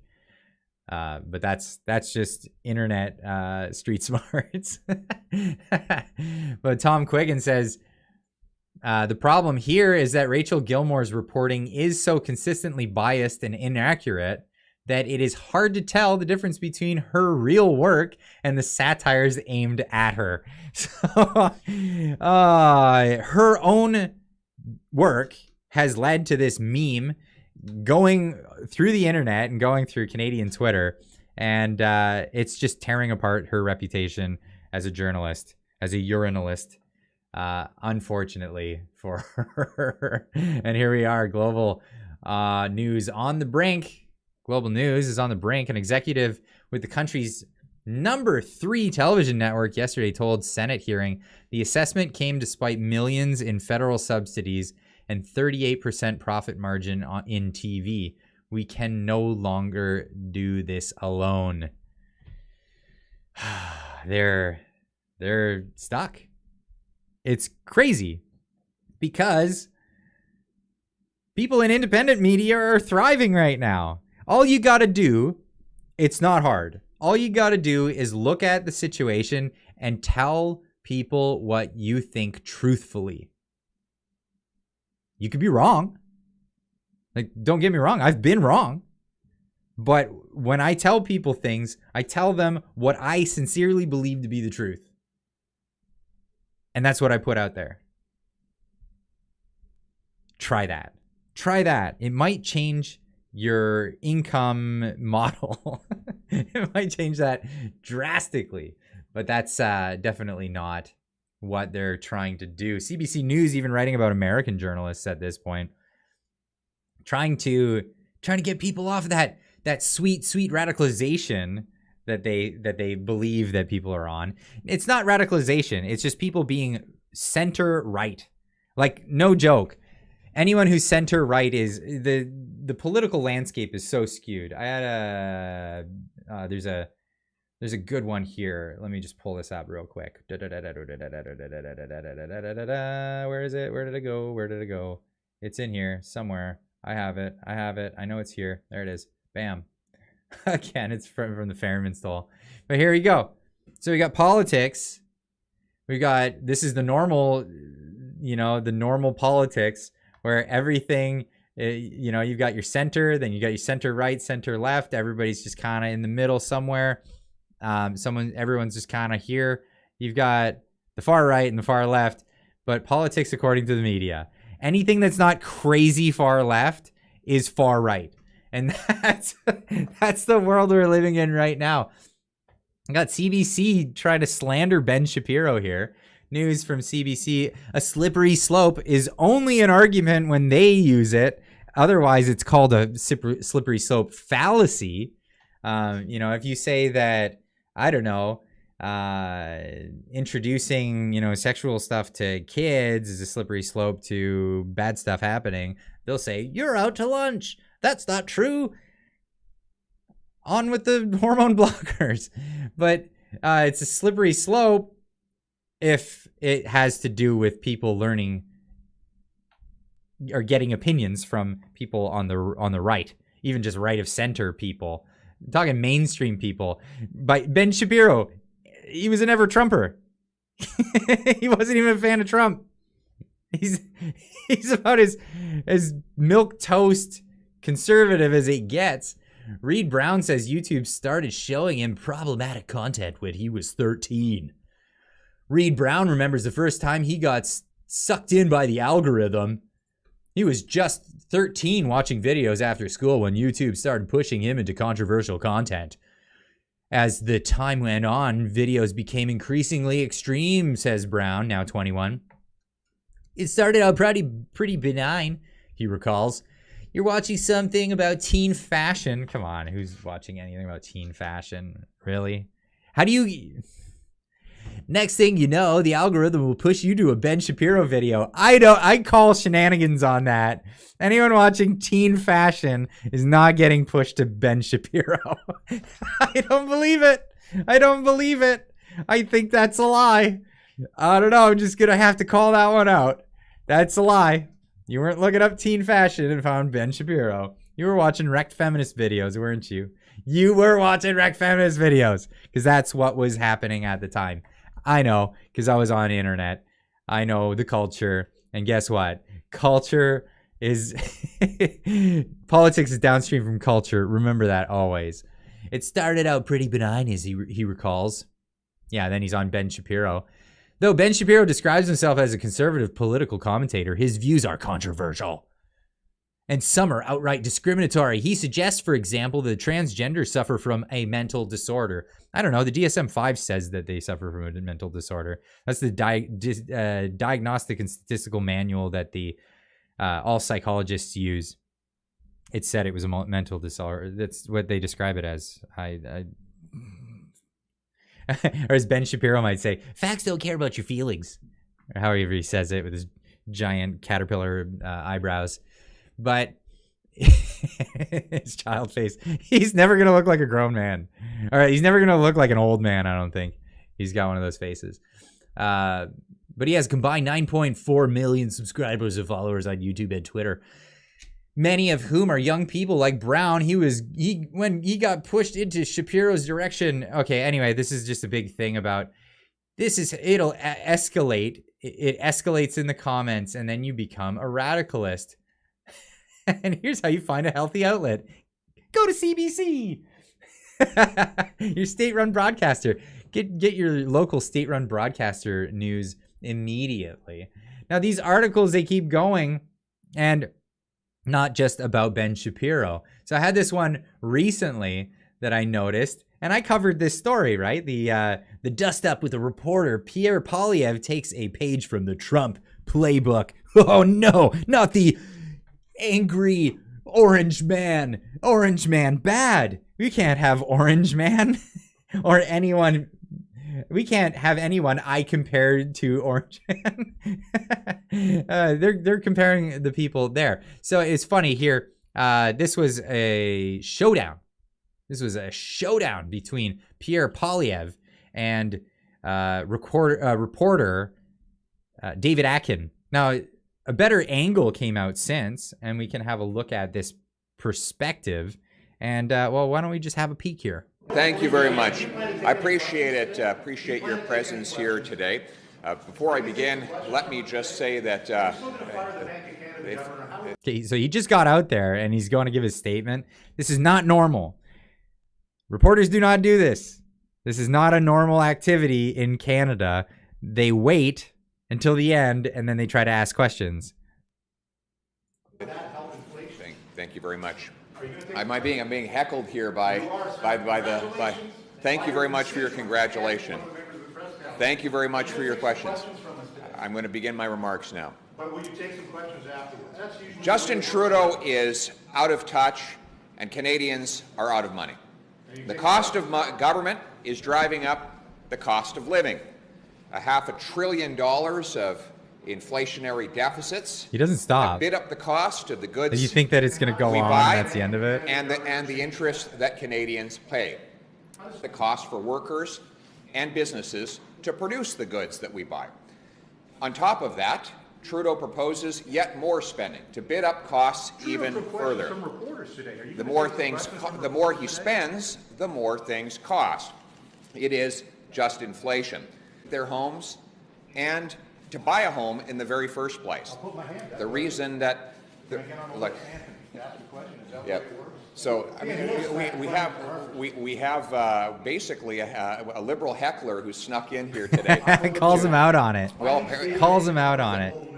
I'm the chief political correspondent for that organization. Hey, hi. You're gonna let Better me late make than my never. mistake? Welcome to the From show. the guy who actually reported first on the Prime Minister breaking the law. Are you going to We'd let me just make my like to statement? ask a question. Say, yes, I've I'll take actually the never question. seen you heckling the I've Prime done it Minister. before. Ask Minister Never seen Baird you back in the heckling the day. Prime Minister. Look, bottom line is that. Okay, so he just keeps going. He keeps going, keeps interrupting. And in my video, I compared him to Jim Acosta, who's famous for doing that to Donald Trump all the time, right? And he got his name for doing that at CNN, and lots of people did not like him. Lots of people did not like him. Now, what came from this in this article, I thought this was really funny because it's about Pierre Poilievre is good at making people angry, but usually his goal is to make people angry with Justin Trudeau. On Tuesday, Pierre Poilievre, excuse me, I got the burps, made a reporter angry. As the Star's Bruce Arthur wrote, David Atkin, chief political correspondent for Global News, was upset because the newly elected Conservative leader said he wouldn't take any questions from the media after his statement. He did not say that. We watched the clip just now. He came out and he said, I'll give my statement, you'll have questions after. So he did not say that. He didn't say that he was going to take questions. He didn't say he wasn't going to take questions until he was rudely interrupted. Anyway, the exchange became uncomfortable as the two men shot barbs at each other. Atkin shouting at Poilievre calling him a liberal heckler. Atkin, a seasoned award-winning reporter. Again, somebody find an award I can win just so I can call myself an award-winning journalist. It's just too funny to have that in your bio anymore because anybody can get it, it appears. But Poilievre knows who he is. Now, we didn't see that play out. That's not how it went down, but this is how it's written in this article. The verbal scuffle ended when Poilievre agreed to take two questions later on Twitter. Oh, sorry. When he agreed to take two questions. No, he didn't. It didn't end then. It continued on. Later on Twitter, Atkin apologized for being rude and disrespectful. Absolutely. He should have. I included that in my video. That should have been the end of it, but it wasn't. Poilievre used the incident, which was carried live to raise funds and attack the media in an email to Conservative Party supporters that made me mad. Made the writer of this article mad. Okay, because he used it to rally his base. Whatever. That's the guy was rude to him on his first his first conference as the leader of the Conservative Party. Nick's Fork Cop with a $5 super chat. Clyde, do something. Wobbly Pop award winner. Thank you so much. Appreciate that. Definitely Wobbly Pop award winner. But it also makes me afraid of what this will mean for our democracy in the coming years. Here's part of this email. First they hurled obscenities, then started to shout at me. Was it some left-wing protester? Maybe it was a liberal MP or staffer? No, it was a member of the media. That's right. David Atkin from Global News was swearing, shouting, and heckling. He wasn't interested in hearing what I had to say. He certainly wasn't interested in reporting in an unbiased way. This is what we are up against. Chip in to help us on the ground in the biased media. Unacceptable fringe, Derek, another $20 super chat. Can you say PPNV? Absolutely. In this case, we got some PPNV. All of this feels faintly familiar. It should. It is right out of the Donald Trump playbook. What? This is some Trump derangement syndrome stuff going on, getting carried over to Canada. Yeah, you riff back at a person who's shouting at you rudely. He gave him two chances to shut up, and then he called him a liberal heckler. It's not out of bounds, but and he also apologized afterwards. Remember CNN White House correspondent Jim Acosta's battles with Trump administration? There was name calling. Trump labeled CNN fake news. Now, in this article, it also says, Pierre Poilievre's supporters are trying to paint ArriveCAN as being like Acosta. I heard a Poilievre supporter on YouTube accusing ArriveCAN of shouting like an American reporter. It would be funny if it weren't so dangerous. Now, who's this person talking about here? Unacceptable Fringe gifting 5 memberships to the channel. Thank you so much. 5 lucky people out there have now become members of the Clyde Do Something channel. Thank you so much for your contribution. And welcome, new members. So we have this statement here. I heard a Poilievre supporter on YouTube accusing ArriveCAN of shouting like an American reporter. It would be funny if it weren't so dangerous. What is dangerous? Now, the rest of the article goes on. The Conservative campaign to discredit the mainstream Canadian media has begun. Well, no, the mainstream media has discredited itself. I think we can all agree on that one. Much like with the Trump team and Stephen Harper's administration. So this person obviously just doesn't like conservatives or people right of center. The goal is to control the message. Yeah. Control the message about what the media is talking about you. That's definitely a goal. So is buying the media for $1.4 billion. Well, that might be another method of controlling the message. To do that, the conservatives must control the media. If they can't control it, they will discredit it and destroy it, leaving nothing to the challenge their narrative. This is not just maddening. This is dangerous. Democracy can't flourish without a free press. Well, why can't the press be free? Why can't the press be free to say what they want to say? The storming of the U.S. Capitol on January 6th. Okay, we get right into this. Is an example of what happens to polarize a country, demonize your opposition, and fan the flames of anger and discontent with half-truths and conspiracy theories like the media bias and out to get us. The media is biased and out to get us. Freedom was the rioters' rallying cry too. Interesting that. Now, it was what I found most interesting was it took a few days later, this writer actually reached out to me. Who is this writer? This writer is Joanne Roberts, former interim leader of the Green Party of Canada. Now, this I thought was very interesting because this person politically sits completely on the other side of the aisle. Why are they in the media? I thought, well, and this is what I was talking about earlier. Why is there this like nepotism, this marriage between politicians and media? The people writing for the media happen to be the same people who are holding office at times. This can't be healthy for a healthy democracy when the people who are running for office, holding office, are the same ones writing articles talking about the other side with such harsh criticism as if they are in bias themselves. Interesting, very, very interesting. So I got into it in the chat. So anyway, let's get right to some of these here. Yeah, got it.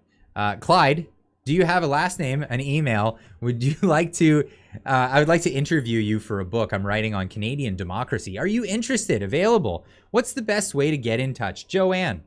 So it sounds innocuous, no problem, until you know actually who this is. Yeah, David Suzuki, absolutely. I grew up a fan of David Suzuki. The Nature of Things was fantastic. He seemed to have lost his mind entirely, unfortunately. That's just the thing. So went on, pardon me, just trying to get this up here. So went on to say, hi, Joanne, thanks for reaching out to me. I'm very interested in the Canadian parliamentary system. Democracy is the cornerstone of our society. Do you have any other books on the subject? I looked up your name on Amazon Books, but there's only a lengthy series of what looks like grocery store grocery store checkout aisle romance novels that are listed under an elderly woman that shares your name. Actually, go check it out. It's funny. There's a lot of romance novels under that name. I was surprised. It turns out it's not the same woman. What prompted you to reach out to me? Looking forward to hearing from you, Clyde. So I just wanted, I was a little, hey, let's bait this one. She's a bot, Clyde. I don't know. Dear Joanne, best way to reach me is by walking to the Vancouver. Oh, get out of here. Don't say that. So Clyde must be making someone salty. Maybe. This might make somebody salty, sharing this. So she gets back to me, says, hey, Clyde, this is my first book. I spent 40 years as a reporter, 20 of them with the CBC, and then went on to politics. I was a candidate several times and then was interim leader of the Green Party of Canada for a year. Now I'm combining my experience of journalism and my political experience to explore our Canadian democracy. I hope to refer to your YouTube channel in my book, so I thought we should talk. Because I want to refer to your channel in my book. Interesting that. So I was pretty happy to hear that. I said, I'm glad to see that you're putting your experience to use, putting it into print. I'm also glad that you would like to refer to my YouTube channel in your book. Were you referring to my YouTube channel in your opinion editorial on the Toronto Star on Friday, September 16th, when you wrote this? Pierre Poilievre supporters are trying to paint ArriveCAN as being like Acosta. I heard a Pierre Poilievre supporter on YouTube accusing Atkins of shouting like an American reporter. It would be funny if it wasn't so dangerous. What did you mean by dangerous? You didn't elaborate in the article. And then I went on to say, you didn't elaborate in the article. Anyway, let me know what I can do for you. I would love to contribute. Cheers, Clyde. And so I've been waiting for a message back. Clearly, she has seen it, having not gotten a reply as of yet, unfortunately. I haven't gotten a reply, but we'll find out. Maybe we will. Maybe she is actually interested in writing that book. I have a feeling that that's not the case. I have a feeling that I was probably going to be the subject of another article when she got more dirt on me. You got to get that last name. You got to get some credentials. Got to find out more. Dig up that dirt. Find out what she can find on the person who is in opposition to her political party, her political affiliation, and journalism, form of journalism, completely unbiased, because if you called that biased reporting, that would be a Trump-like strategy. Something right out of the Trump playbook would be to call out that kind of thing as bias. I'm going to have to say that was completely unbiased. Thanks for reaching out. I hope I hear back from you soon, honestly. Hit a nerve, perhaps? I don't know.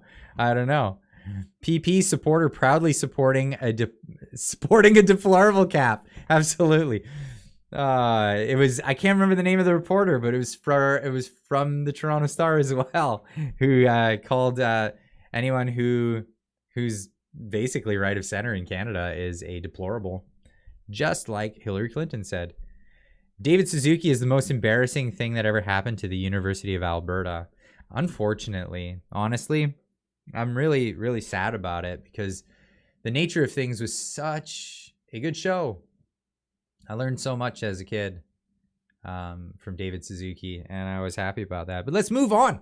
Let's move on to some other things. I want to quickly get through this stuff because we're getting at 1 hour 48 minutes into this stream, but we're just getting going. Because I wanted to talk about some things that were happening recently that are, I think you did hit a nerve, Clyde.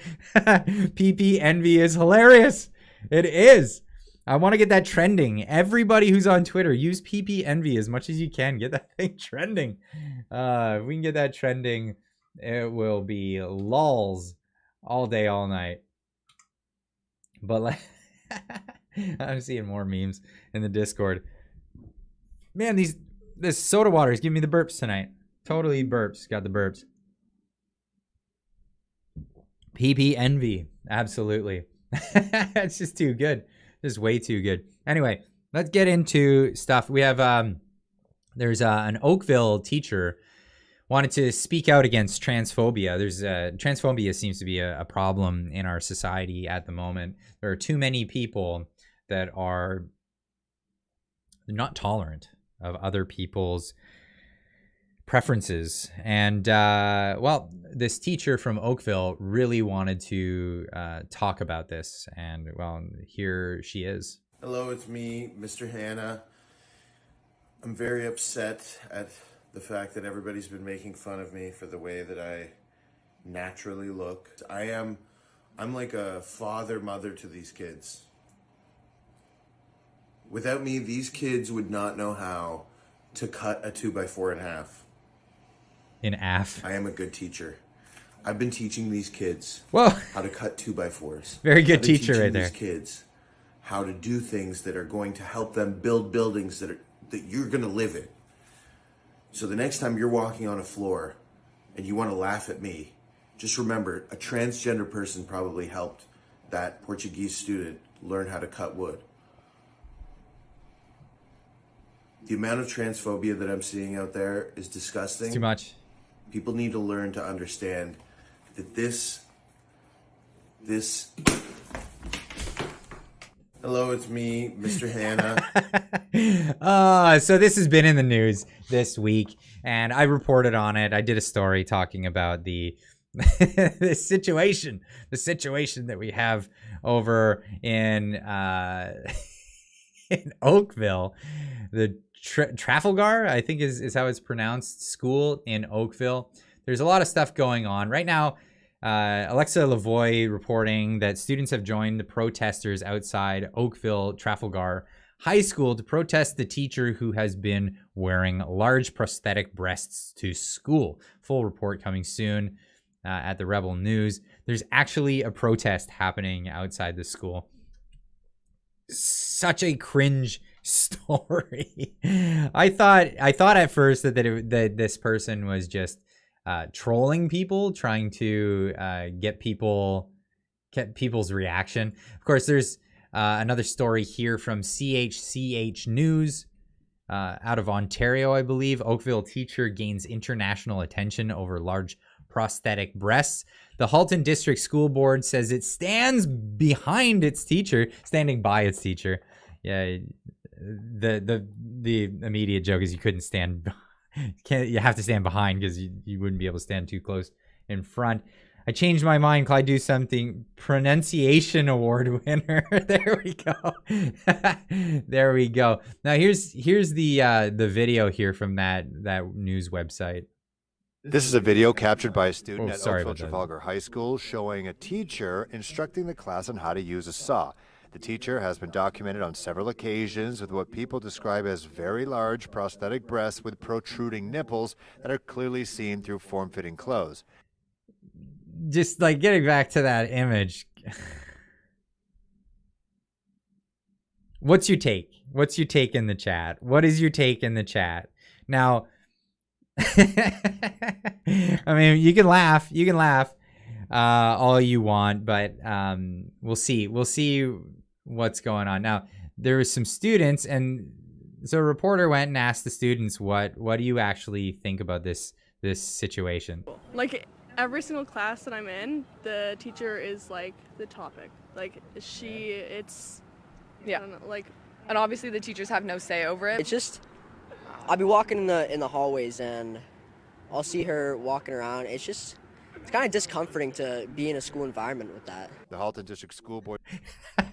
I'm sorry, but these are honest opinions by honest kids in the school. We got Unacceptable Fringe with another $10 super chat. Thank you so much, man.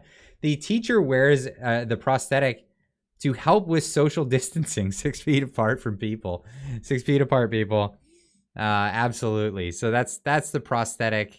So it's an actual prosthetic. What was it? True North was reporting that apparently they found the website where you can order these things. It's like 35 pounds to wear that thing around, but this is the case here. board says they're not taking any action against the teacher, saying they want to create a safe learning environment and, quote, ensure a safe and inclusive environment for all students, staff, and the community, regardless of their race, age, ability, sex, gender identity, gender expression, sexual orientation, ethnicity, religion, cultural observance, socioeconomic circumstances, or body type or size, adding that, quote, gender identity and gender expression are protected grounds under the Ontario Human Rights Code, a statement that students say contradicts the school's own dress code that they have to follow. It's ridiculous. Why? That's a good point. They have to follow a particular dress code when they go to school. And if you go outside that code, you can get in trouble. So how is gender expression exempt from... Wait a second. What about men having men gender expression and women having women gender expression? Why is it always like only gender expression is protected when it's someone who's practicing not the gender that they were born with expression, not the sex that they are gender expression? I should just say it like that, because you're talking about people who have a biological sex. So if people choose to... If people have their biological sex is different from their gender expression, then it's protected. But if it's the same as their biological sex, then it's not protected. What world are we living in? Where are we? But anyway, let's get back to this. Yeah, I think it violates the dress code completely, and it's completely inappropriate. The thing is, in the dress code for HCSB, like, it says you need to wear opaque clothing. There are pictures even of the teacher where you can completely see her nipples, even the color of, like, you can see the color, you can see the shape. It's ridiculous. And it's very you gotta give credit to these kids. They're trying so hard to be nice.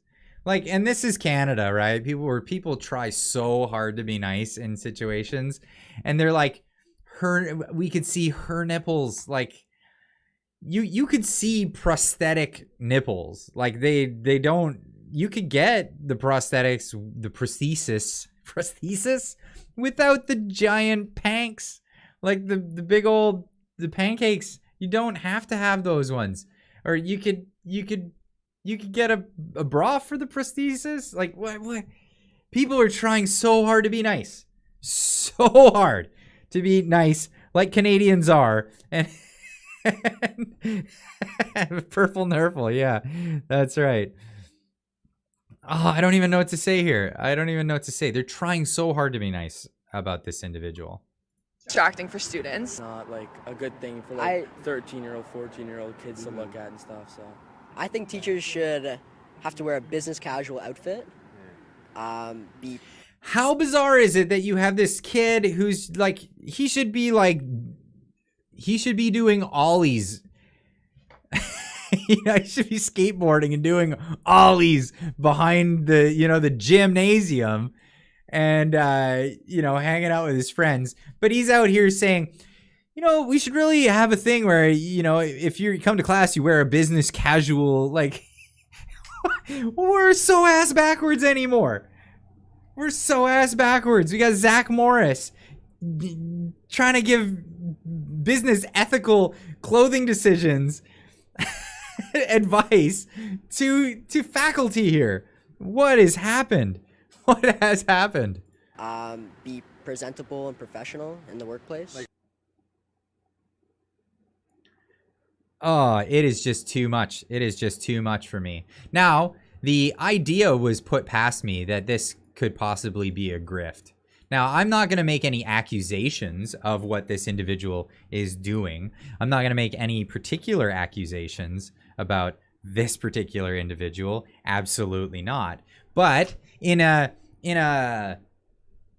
let's say a hypothetical scenario, a teacher was just fed up with doing the teaching job, but really liked the salary and didn't want to, I don't know, have to bother coming back to work anymore.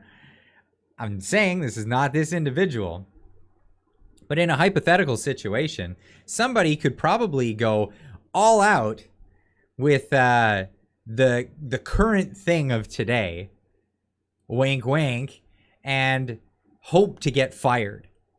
hope absolutely to get fired, so that individual could possibly get a lawsuit going and maybe get a free lunch,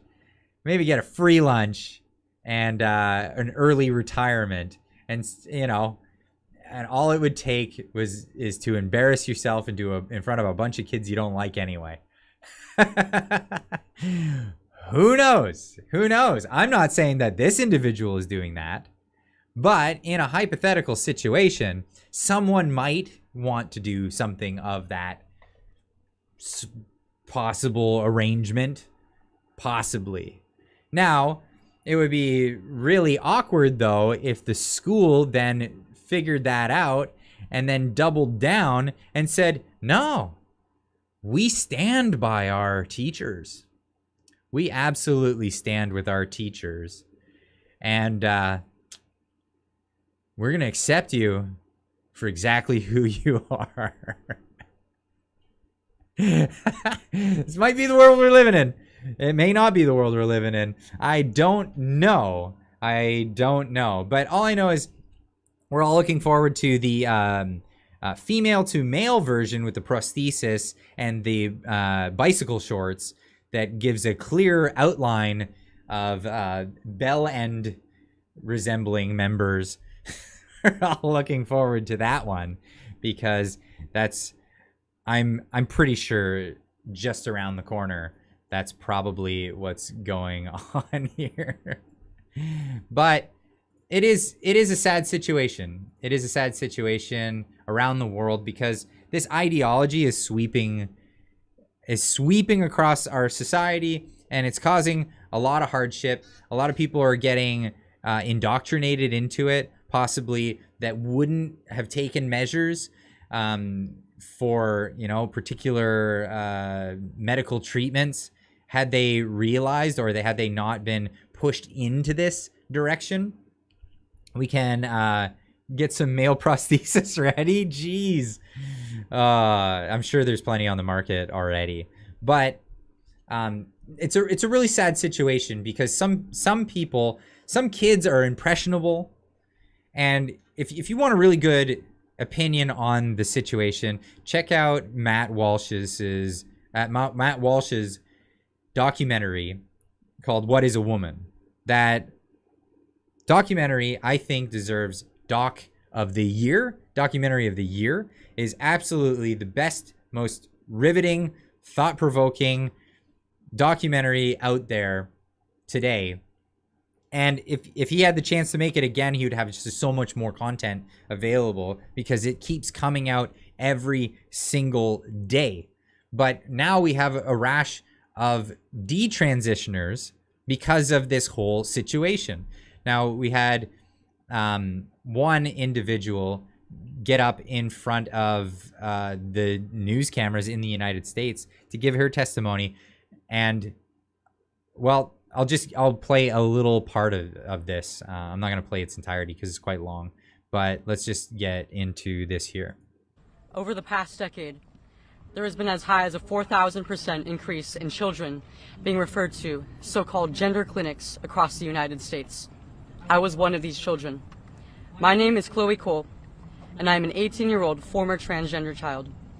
I transitioned from the age of 12 up until 16 when I realized it all was a lie. My story is a cautionary tale. Children and parents across the country have been caught off guard by gender ideology. Discussions about transgenderism and gender identity went from being a relatively benign social oddity to a doctrine that has invaded nearly every academic, medical, and educational institution. People are asking in the chat, what's her real gender? She's a female. She was female, transitioned to be a male, and then subsequently went back to being a female. You can notice her voice is much deeper, and that's because of the testosterone hormone replacement therapy. That's not reversible. These things, so people are trying to teach parents that you can reverse the process if they change their mind. It's not true. This is not reversible. There is absolutely changes that occur that you cannot go back on. Seemingly overnight. How did we get to this point?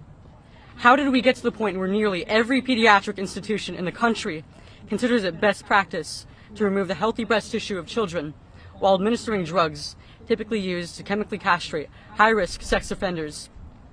Raising these important questions is not big. And that's true. The drugs that they use for the hormone blockers, they're hormone blockers to stop puberty. They're the same drugs that are used to chemically castrate sex offenders. And the refusal of activists to give straightforward answers should be seen as a major red flag. People across the entire political spectrum who believe that this practice is morally wrong have been told that they are fascists or bigots for even questioning this atrocity. Others have been convinced by self-proclaimed gender specialists that this is the only treatment that will not end in your child committing suicide. I believe Americans deserve to know the truth about this radical and perverse ideology, marketed as necessary and life-saving healthcare. I was only 12 years old when I told my parents that I was a boy. 12 years old, indoctrinated by this radical ideology.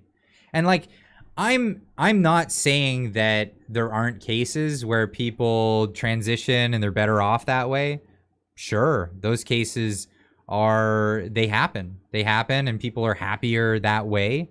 They do these things as adults. They grow up and become adults and make decisions on their own with obviously lots of counseling. And these are decisions that adults can make. But this is something that they're pushing on kids.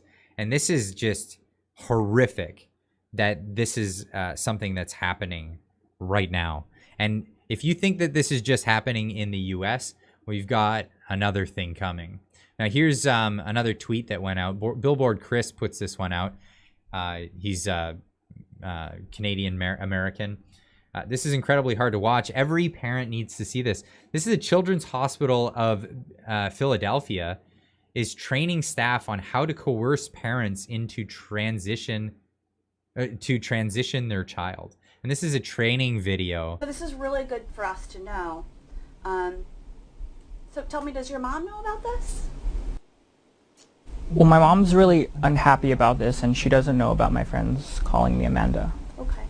So you're telling me this today, and I'm wondering if you want some help from us to help your mom understand what's going on with you. Yeah, I need help.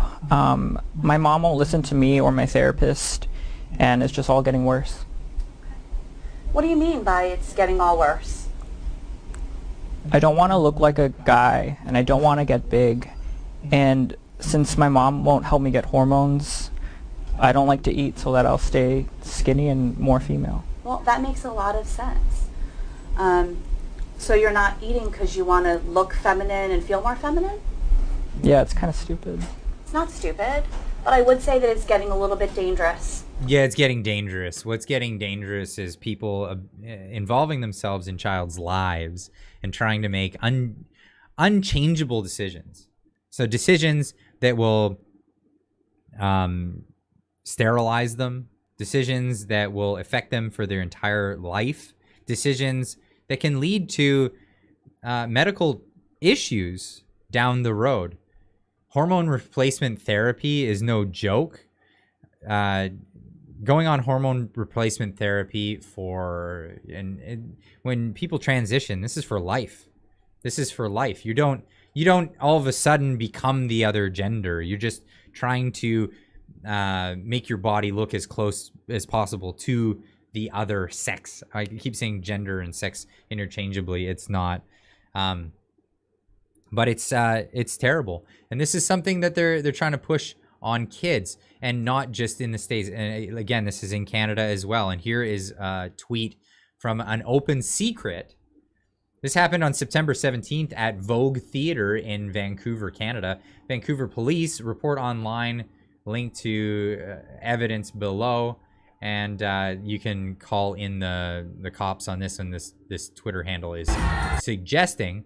Now, what we have in this video, there is no nudity in this video, so if any moderators or whatever are watching this, that's not occurring in this video.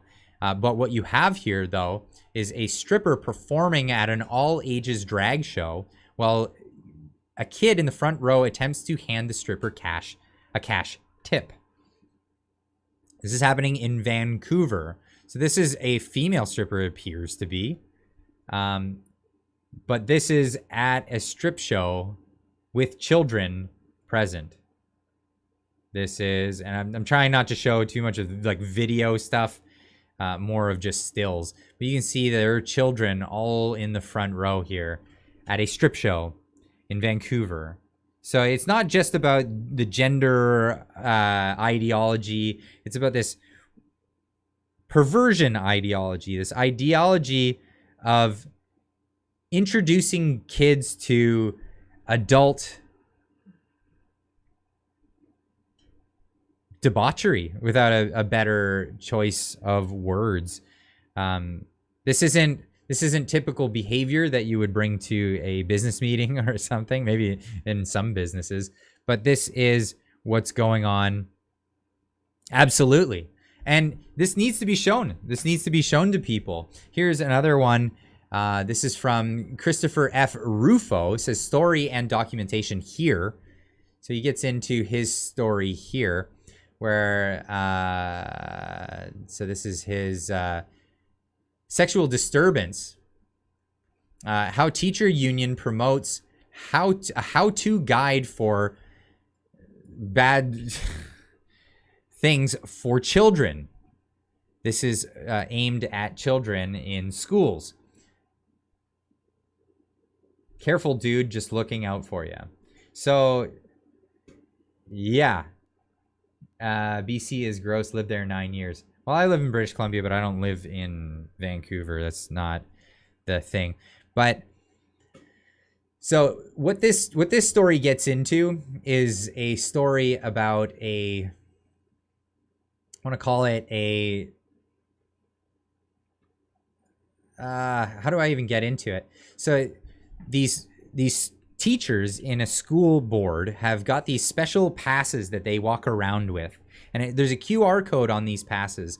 And what the pass is it's supposed to be a sign for kids that are of different sexual persuasions. They say that this teacher is a safe teacher to come to. Now, parents in the area are saying, well, all the teachers should be safe to come to when it comes to problems. But when it comes to other things like that kind of behavior, it shouldn't be discussed in the school. This should be something that the parents, because they're the legal guardians of the children, should be discussed with there. Now, if the children bring it up to a teacher, absolutely, that teacher should say, okay, I understand what you're telling me. Now let's take this to your parents so your parents can know what's going on. No, they're stepping over their boundary, and they're wearing these neck tags that have a QR code on them. Now, when you go to the QR code, it takes you to a website that is all about training, Educator's Guide to Implementing LGBT Inclusive Sex Ed, University of Vermont, LGBT Inclusive Sex Health Education, Sex Ed for the Real World, Scarlet Education, Center for Young Women's Health, Young Men's Health site. Now, I understand all the health and all of this stuff. It's important to teach kids where they can go to meet with doctors, professionals, things like that. But this is more on stepping over their bounds, let me just say. Gender identity goes into a lot of this stuff. Queering sex education, teen health source. And some of this stuff, I don't know if I can even show on YouTube. But they do have this, and this is the queering teen health source blog, where you can go and get all your education on, well, the different things that you could learn about. Videos. What does queering sex ed mean to you? Video. What is your sex ed experience?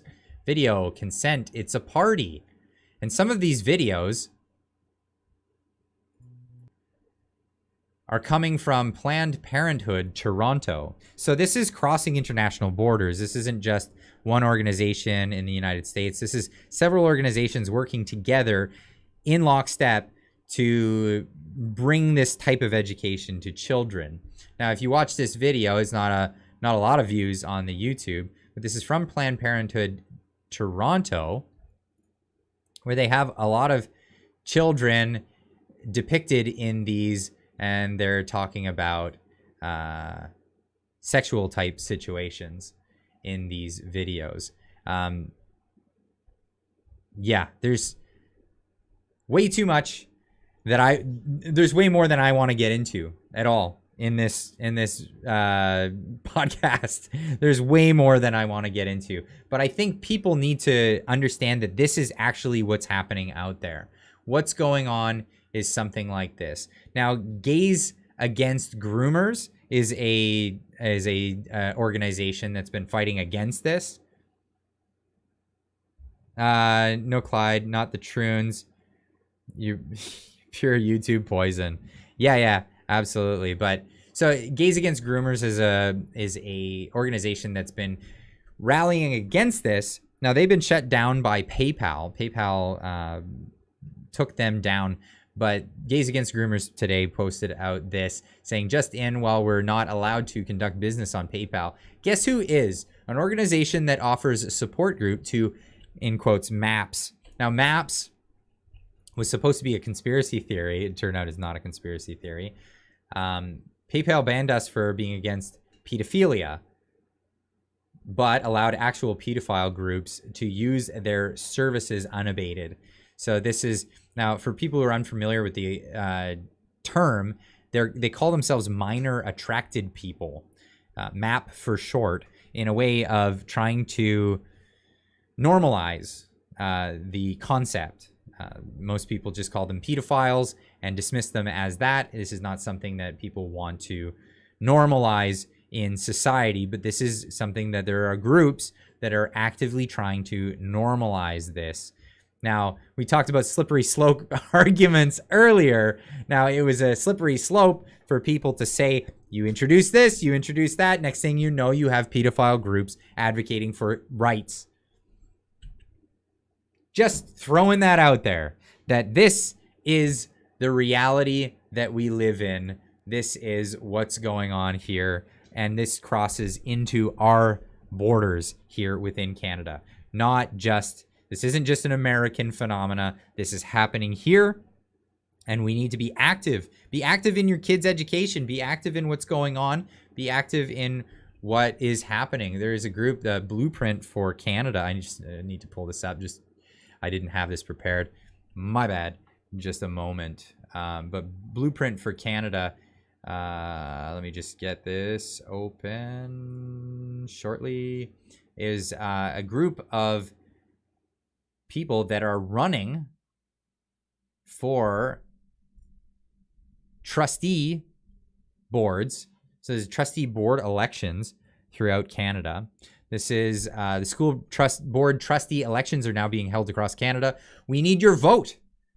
Be active. Elections for representatives on school boards, October 15th in British Columbia, October 26th in Manitoba, October 17th in Yellowknife, and it goes on and on. Now, what you need to understand is you do not need to have children in the public school system to run as or vote for a school board trustee. You can get out there on behalf of your cousins, on behalf of your nieces and your nephews and your grandkids and all of these people. You can get out there and you can get active. And this Blueprint for Canada is a movement where we're trying to, well, people, I'm not an associate with them, but they are trying to bring back sanity, bring back some sanity, and get rid of a lot of this stuff. Here we have irreversible damage, why school boards must resist gender affirmation policies. There's the problem with equity, equality of opportunity or equality of outcome, and at what cost. This is the necessary limits of inclusion, Promoting diversity, of course, is a great thing. Diversity can be a strength, but if it is only implemented in ways which don't divide people. No safe spaces. Let's have some sane spaces. And it goes on. It goes on and on and on. The different ideas and whatnot. I wanted to leave that one with you guys. I don't want to leave it on a dark subject. I hate leaving you guys on a dark subject. But this was at the very end of my queue of the things that I wanted to talk about this evening.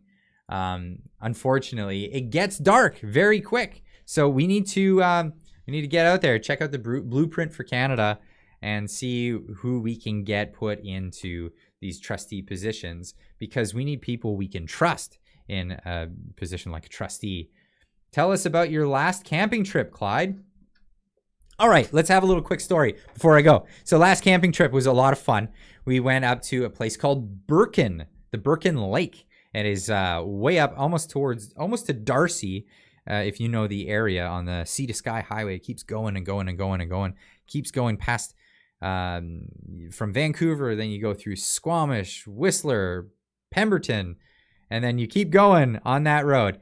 Thank you for bringing this to people's attention. You're absolutely welcome. I feel it's my duty to bring this to people's attention. So we went on a camping trip. We just bought a new minivan because, wobbly pops time, almost. A little camping story before we go. Went up to a place called Birkin. We'd never been there before, made reservations on the website. Got up there. It's quite a drive. Made our way up, and then you drive up the gravel or the asphalt road until you get to dirt, and then it's like 15K up this dirt road. And as soon as you start getting in there, what kind of minivan? I got a Toyota Sienna 2017. Beautiful van. It's amazing. The reason why I think they're great is because we never see them at the shop. That's always a good sign as a mechanic. Any Sam Squanch? No, there's no Sasquatches, not this time. So that's where I was gonna get to with the story. Grizzly bears, and it with true dump fails. So grizzly bear, there was a grizzly bear sign, and my daughter, for the longest time, if we ever had like something that was like scary or whatever, we'd just, no, that's not what it said. It said this nice thing or whatever. But there's clearly this sign. It said, do not shoot grizzly bears. Because you can get a lot of trouble if you try to shoot at a grizzly bear. Glide, you should have been a hippie dude. Why should I have been a hippie dude? I think hippies are I call them hypocrites because they just have no principles. Anyway, I will get into that another time. There's lots of hypocrites out this way. But so we saw there was a big giant sign. I couldn't like, hey, look at that over there. It was giant. So she sees it, my daughter, and she's terrified of bears. We got black bears around here. And every time we go into an area on a walk where we just go to a wooded area, my daughter's just always like, there's gonna be bears. And there's never bears. Until like last week, there was a bear. But that's another story. So we go up this dirt road and we get to this sign and it says, don't shoot at the grizzlies. And there's like something about a fine or whatever. You'll get fined if you try to shoot it, or there could be criminal charges. And it's giant and it had a big old grizzly bear. It was mean looking. And so my daughter's like, there's grizzlies where we're going? And me and the wife look at each other and we're just like, what do we say? What do we say? Like, yeah, it's grizzly country, but I didn't want to say, yeah, it's grizzly country. So I'm like, yep. No, I think it's just around this sign. I think it's just where this sign is. And as we kept going further and further in, there's just more signs. Grizzly, bear country. There's bears everywhere. Look out. Don't leave food out. All this stuff. Daughter's just getting really nervous, really, really nervous. And anyway, we get to the campsite and it was all good. It was all good. Our site was like in the middle of where all the other sites were around. So I had her convinced. I was like, hey, listen, if there's a bear that comes in here, we're in the middle. We're the last one to get visited by the bear anyway. All the other people, they're going to get the bear. And she's like, are you sure? I'm like, yeah. No problem. Bear bag wars. What? Clyde's daughter. Clyde, do something. Absolutely. My daughter is great. She's 8 years old, but she's scared of bears. Understandably, bears are big. They're scary. And she's scared of everything. She's scared of everything. But I love her to bits. And my son's not scared of anything. He's 2 years old and he's fearless. And that's got me worried as well. So that was the story for tonight. Anyway, I'm so happy you guys all came out for the live stream. We got 969. I'm dyslexic. I keep doing this. 969 likes. Almost got to that 1,000 this evening. Maybe we can get to 1,000 before the stream is off the air. Who knows? Get those likes in if you haven't done it already. I see 970. Awesome. That's amazing. All the way up to 973. It's really good because it lets the algorithm know that people like this. So when I go live, it recommends it to more people. So we get more people to join the community. It's great. It's awesome. Thank you guys so much for all the support, all the super chats. Thank you so much. Get me some wobbly pops so I can have them in the Discord with you guys afterwards. If you're not familiar, there's a Discord link in the description down below. Click that link. You can join us. We're going to be having a chat over there. We're going to be having some wobbly pops. That's what I like to do after the stream. I have soda water while we're doing the live stream. And I do that because of the terms of service here on YouTube, because they're not going to kick me off without a fight. It's going to be hard I'm going to make it hard for them. I'm going to make sure I abide by all the rules. Look at that. 1,026 likes. You guys are great. I'm going to abide by all the rules. I'm going to make it difficult for them. If they don't want me on their platform, they got to work for it. I'm going to stay here as long as I can because I want to get the word out. I want to get this information out to as many souls as I humanly can possible. And I want to thank you guys all for making that possible for me. Anyway, we'll see you guys in the next one.